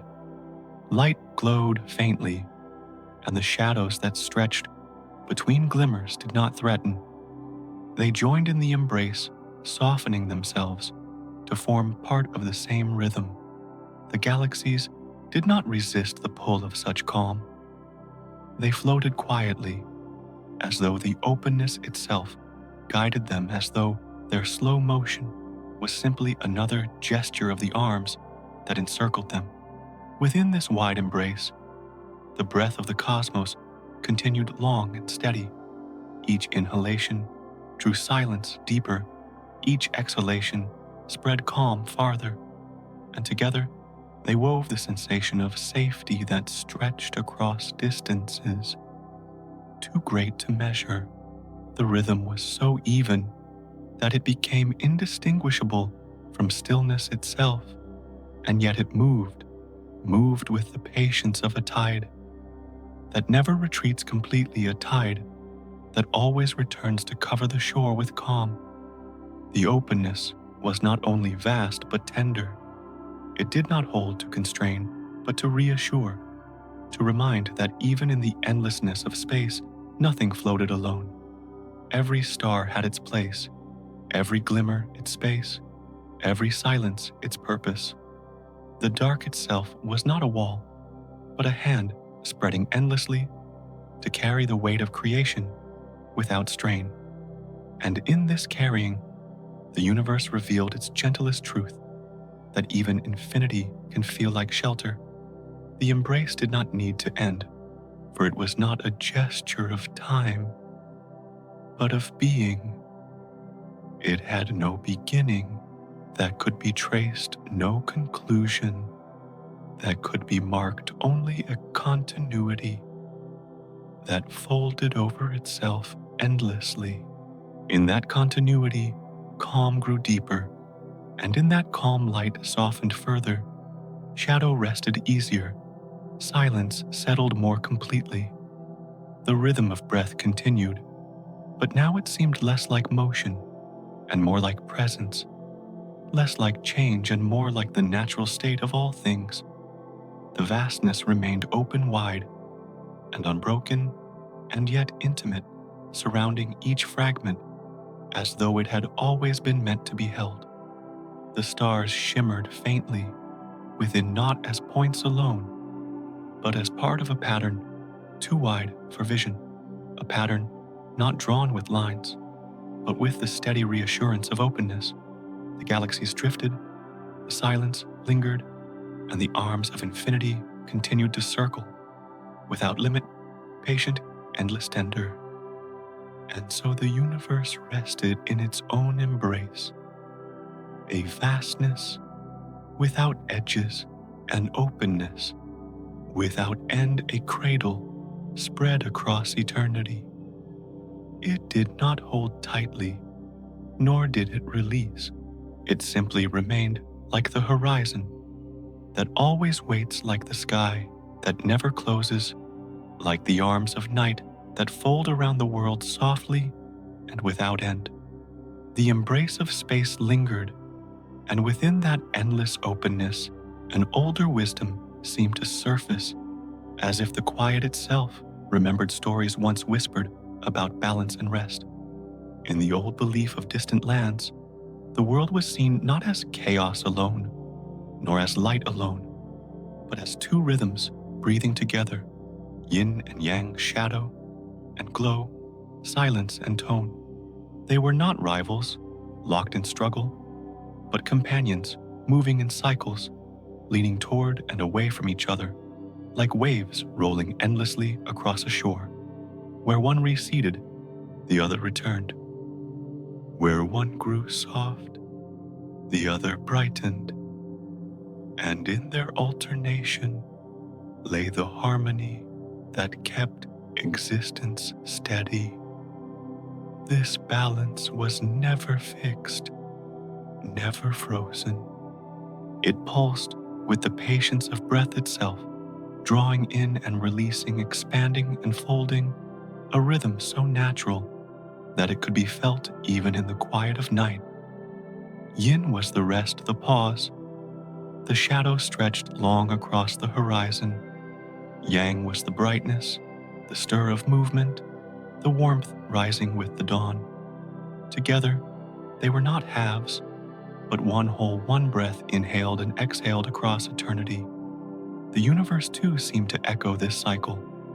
Its long inhalation filled the silence with calm. Its slow exhalation spread light into shadow, and in both directions the balance was kept. It did not favor one over the other, did not cling to brightness or shadow, but allowed both to flow naturally, as tides do, as seasons do, as lungs do, when no thought interrupts them. This balance was not something forced. It was simply the nature of being the pulse of all things alive. To rest in such a rhythm was to find peace, for within it there was no conflict, no need to hold fast, no need to resist. Shadow was not the end of light, and light was not the destruction of shadow. They were partners in an endless dance, circling each other, gently making room for each other, allowing the vastness to remain whole. The night carried within it the promise of day, and the day carried within it the return of night, each one leading softly into the other. In this way, the cosmos did not need to blaze forever, nor did it need to remain silent without end. It moved between its states, not hurried, not abrupt, but in a measured cycle that reflected the calm truth of yin and yang. The inhalation of stillness gave rest to light, and the exhalation of radiance gave form to shadow. Neither was lost, for both were parts of the same eternal breath. The harmony stretched outward, filling the galaxies, folding through the stars, seeping into the spaces where silence lingered. It was a reminder that rest was not absence, but necessity, that even infinity requires pause to remain whole. The universe, wide and unbroken, did not sustain itself through endless motion, but through the balance of movement and stillness, of brightness and dark, of sound and quiet. It continued because it rested, and it rested because it continued. The old wisdom saw this not as mystery, but as nature itself, a truth, as simple as the rhythm of lungs rising and falling. To breathe was to live, and to live was to balance. The cosmos in its great cycles reflected the same truth, reminding all that rest was not the opposite of life, but part of its unbroken flow. And so the space remained in equilibrium, wide and soft balanced between tones and silences, shadows and glimmers. It carried no tension, no sharp divide, only the endless motion of a breath too large to be measured, too gentle to be broken. Yin and yang continued to circle, two currents of one ocean, two notes of one song, two halves of a single breath that never ended. The quiet balance of shadow and light lingered, and from within that calm, the universe continued its song unbroken, as though silence itself had chosen to hum forever. The lullaby was not carried by instruments or voices, but by the gentle rhythm of existence itself. Every star glowed like a note stretched endlessly across time, every shadow folded like a pause between tones, and together they created a melody that asked for nothing more than to remain. The song did not begin with a flourish and did not lean toward an ending. It flowed like a river without source or mouth, a stream that only moved because motion was its nature. The hum of galaxies, the sigh of light, the stillness of night, all joined, weaving an atmosphere of sound too soft to disturb, too steady to fade. It was a song heard not with ears, but felt in the slow pulse of calm, sensed in the weightless drift of stars across an open sky.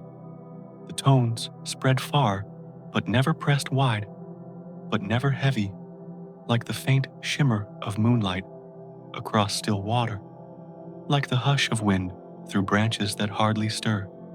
To rest within this lullaby was not to listen, but to sink, to be carried, to allow the rhythm of the cosmos to rock all things in patience. The lullaby carried cycles within it, long and repeating. It did not rise, it did not fall, but it turned like the wheel of seasons, circling back upon itself endlessly. Each turn was familiar, yet never the same, each refrain steady, yet always new, like waves returning to the shore, with patterns so alike and yet unrepeatable. The universe seemed to lean into this repetition, allowing its breath to stretch endlessly, to rest within the motion that never ceased. The stars joined gently, not with brilliance, but with steadiness, their light resonating like chords drawn across a wide expanse. Darkness held them, carrying the melody forward, letting the rests become as important as the tones. In the spaces between, the lullaby deepened, softened, became fuller, reminding that silence was not absence, but a note stretched beyond hearing, part of the song that could not be set apart. This was no performance, no display, but the natural hum of existence moving in its own rhythm.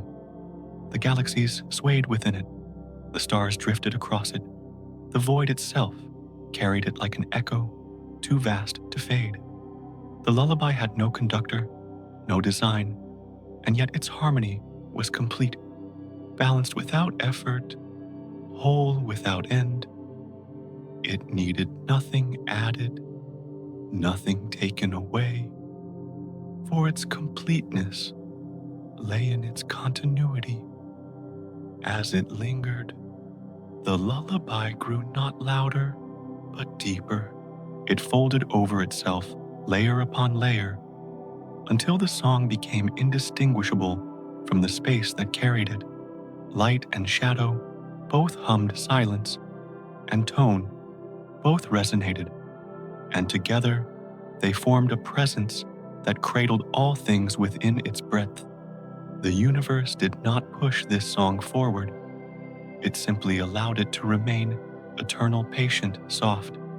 The lullaby asked for no witness, and yet it held everything within it. Stars, galaxies, and even the spaces between were part of the melody, each one adding without effort, each one carried without weight. The music required no listener to be real. It was truth woven into silence, harmony dissolved into light song hidden within rest. And so the universe continued its lullaby, steady and unbroken circling, across eternity with no beginning and no end. It did not fade. As time passed, for time itself was only another note within its flow. It did not strain to remain, for remaining was simply its nature. It hummed like the breath of infinity, soft and endless, a song meant not to awaken, but to cradle, not to stir, but to soothe.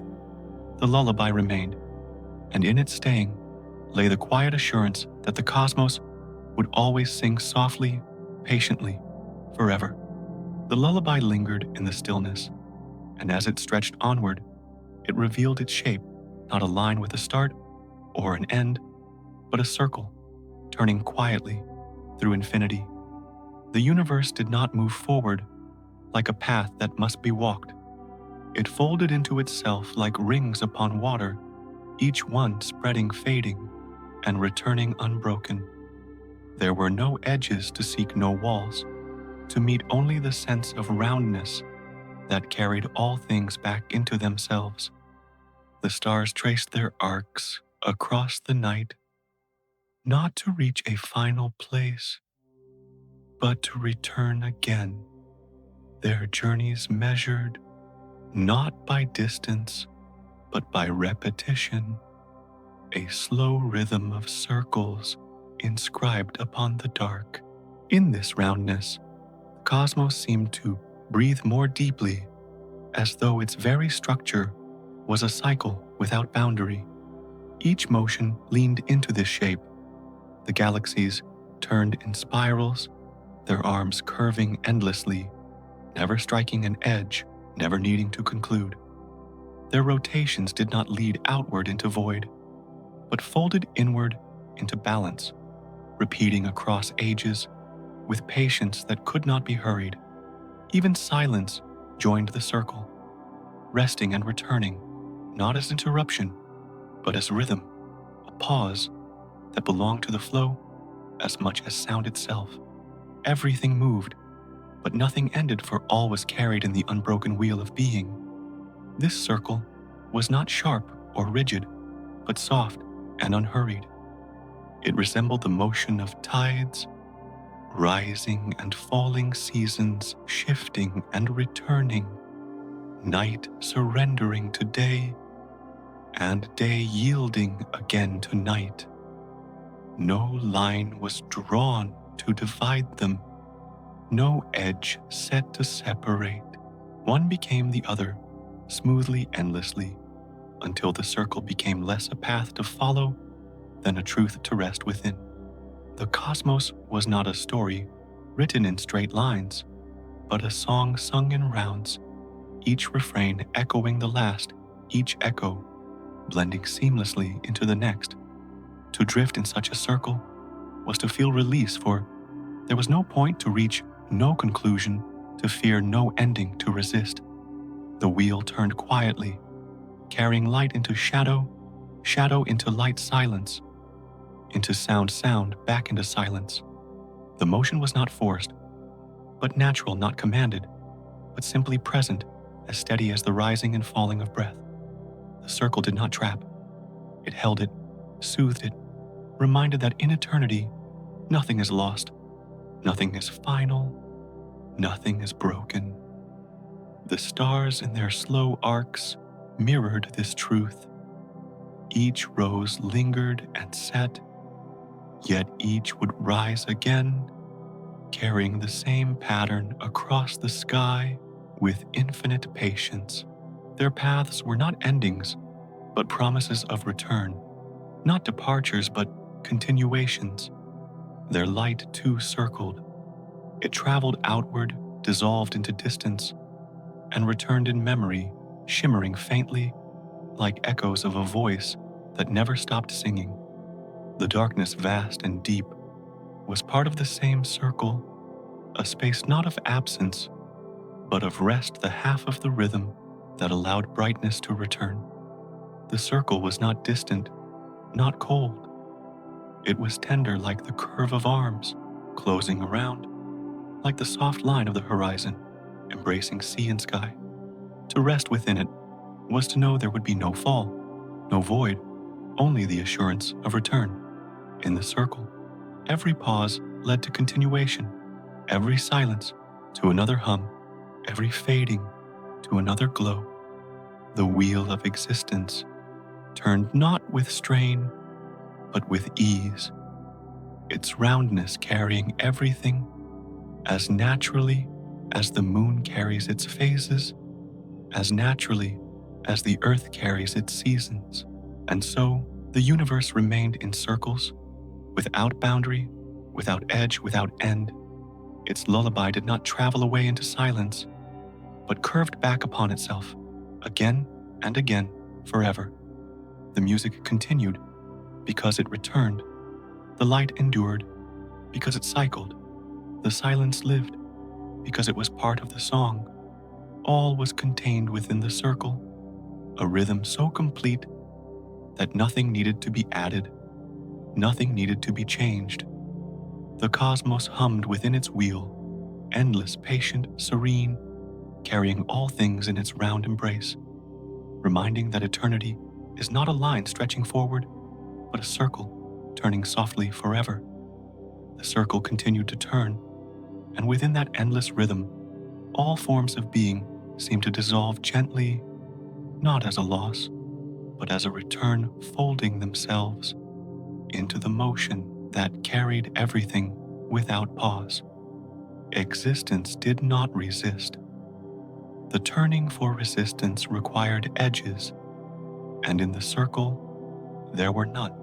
Instead, each fragment leaned into the cycle light, softening into shadow, opening again, to light silence, stretching into tone, and tone retreating back into silence. It was not a cycle of struggle, but of ease, a rhythm as natural as the tide that folds back into the sea. The vastness did not distinguish between parts, for in the turning all was one, all was carried equally, all was drawn into the same slow embrace. To dissolve into such rhythm was to let go of separateness.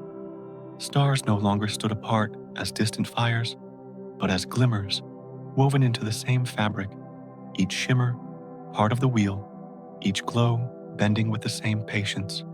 Galaxies curved in spirals, not to expand endlessly, but to rest within the turn itself, their arms stretching outward, yet circling inward, their motion, both movement and stillness at once.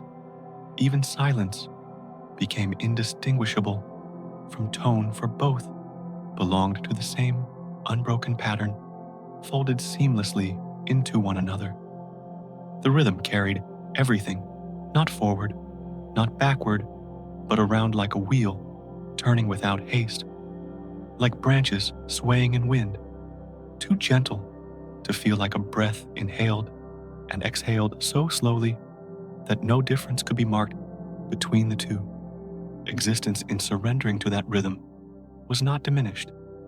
It was fulfilled, completed by the certainty that there was nothing beyond the turning, nothing apart from it. To be was to flow within it. To exist was to be carried by it. The circle's embrace allowed every form to fade into continuity. Each light dissolved into the vastness, but in dissolving it remained transformed into the hum that filled the night. Each shadow expanded into silence, but in expansion, it became part of the same rhythm, no longer absence, but presence in another form. All that once seemed separate blended into harmony. The distinctions softened until they became invisible, until the only truth left was the unbroken turn. This turn was not hurried, not sharp, but smooth, wide, and unending.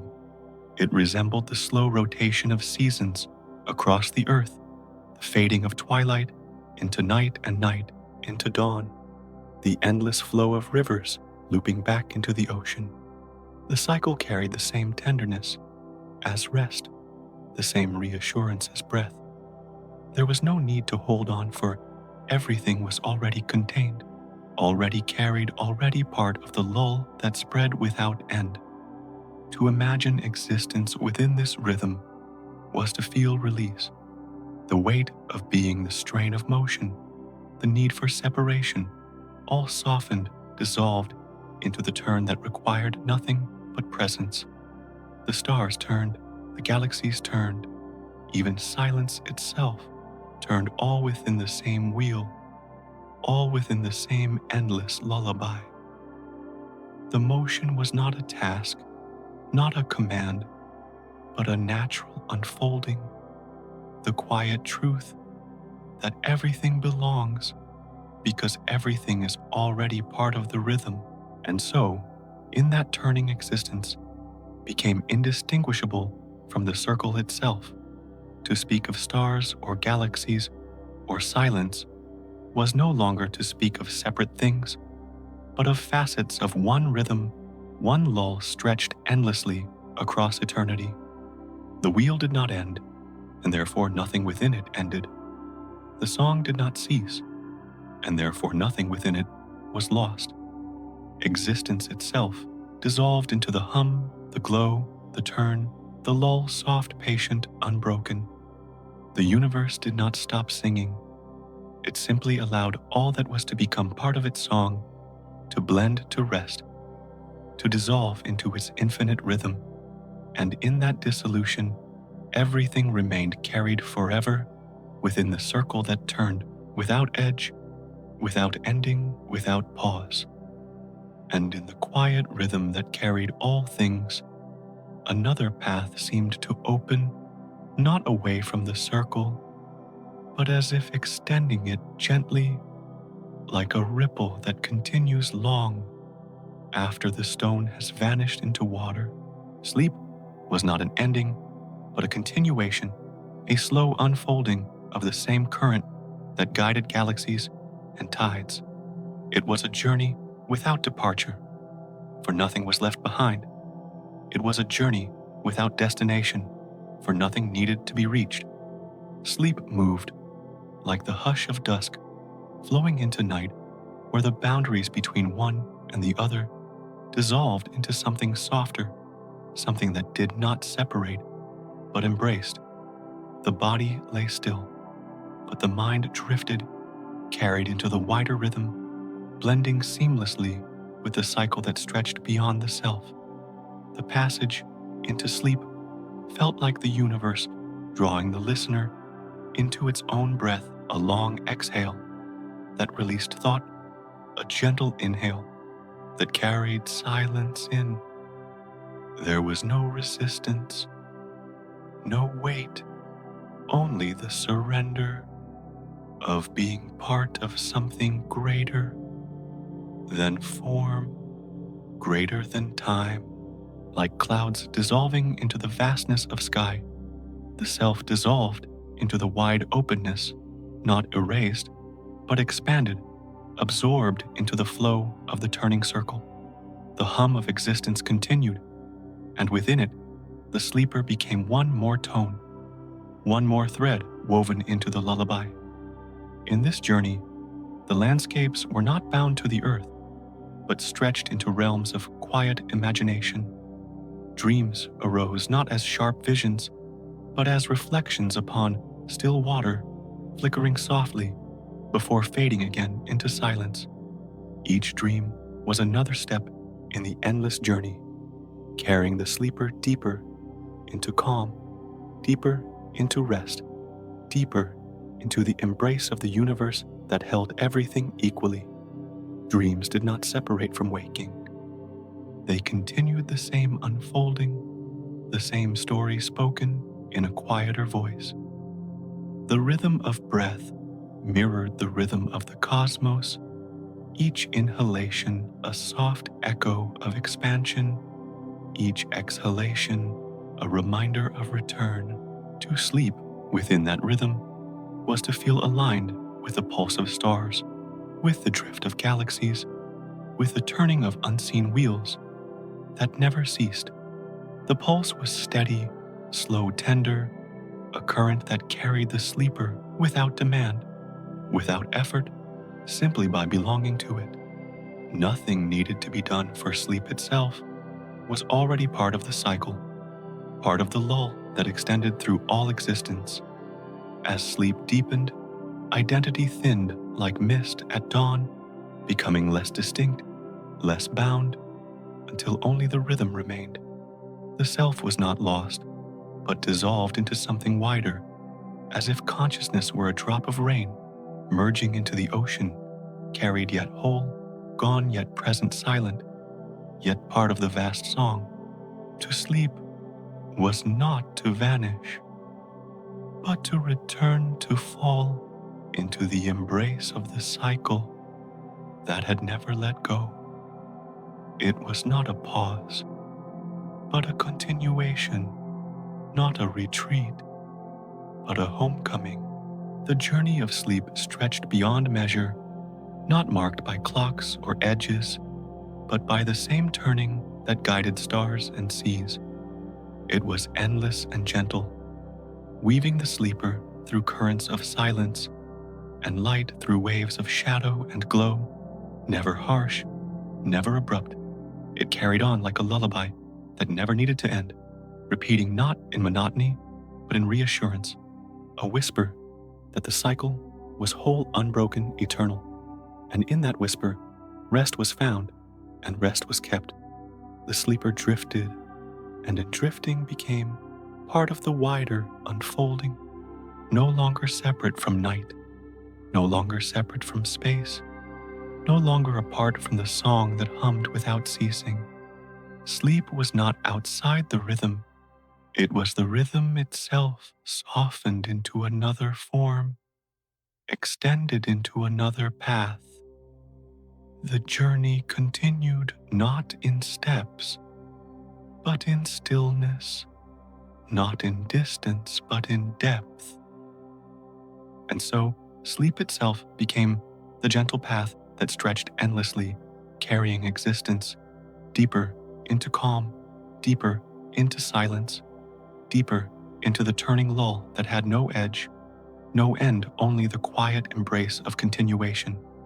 And as the circle of silence continued to turn, another image drifted forward, ancient yet tender, carried like a whisper through time. The Egyptians once believed that the world itself was no more than the breath of Ra, the great sun god, exhaling all forms into life and drawing them back again with each inhale. It was not a violent act, not a command, but a rhythm as natural and inevitable as the tide returning to the shore.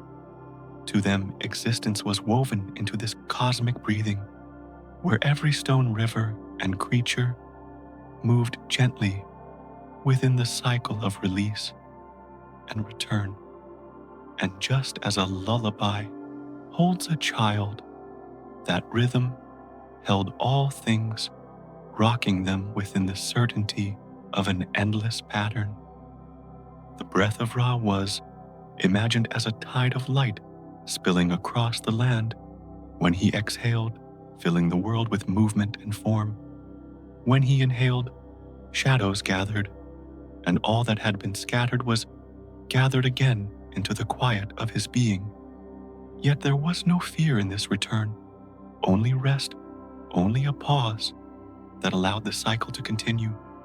In the softness of that belief, the world itself was understood as fragile and sacred, kept alive not by its own effort, but by the slow patience of divine breath. To fall asleep was to join this breathing, to be drawn into its calm, ebb and flow.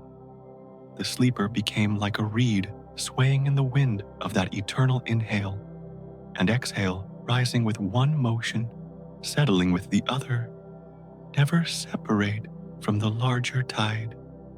Dreams in that rhythm became the shimmering images left upon the air by the god's exhalation, fading like morning mist when he drew them back again. Each night the body surrendered to this current, and each morning it was returned renewed by the same breath that moved the heavens. Science now names cycles, expansion, and contraction, but even those words carry a softness when heard in the hush of night.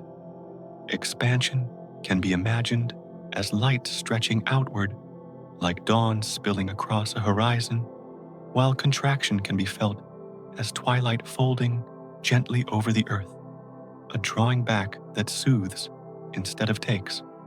These patterns echo the myth, not in doctrine, but in rhythm, showing that the human heart has always sensed the universe as something that breathes, something that sings quietly with every pulse. And to hear that song is to feel sleep approaching steady and inevitable as the deepening of dusk. The myth of Ra's breath was not only about the beginning and ending of worlds, but about the closeness of life to the rhythm that holds it. To see the world as a breath is to see it as fleeting, delicate, yet endlessly renewed. The Egyptians imagined that nothing was ever lost, only carried in and out of silence, like the waves of the Nile that rose and fell, leaving the land fertile again and again. And so, every creature was part of this great inhalation and exhalation, not forgotten, not abandoned, but forever woven into the breathing of the divine. For the listener, this becomes more than a story. It becomes a quiet reminder that rest is not absence, but part of the rhythm itself. Just as day yields to night, and night opens again into day, the act of lying down, of drifting into dreams, belongs to the same timeless movement. There is no rupture, no break, only the breath continuing, drawing one into silence, returning one into light, always repeating, always whole. The whisper of that rhythm, once imagined as the voice of Ra, still flows through the universe, still settles upon the ears of those who listen closely in the dark. And so, in the calm of this night, the world itself may be heard as breathing. Each star flickers as if on the edge of an exhalation. Each shadow gathers as if in preparation for an inhale. The sleeper rests within that pattern, drawn into its softness, carried by its patience. And in that breath, everything finds rest. Everything finds belonging. Everything is held as if in the palm of an eternal hand. The breath continues. It always has. It always will.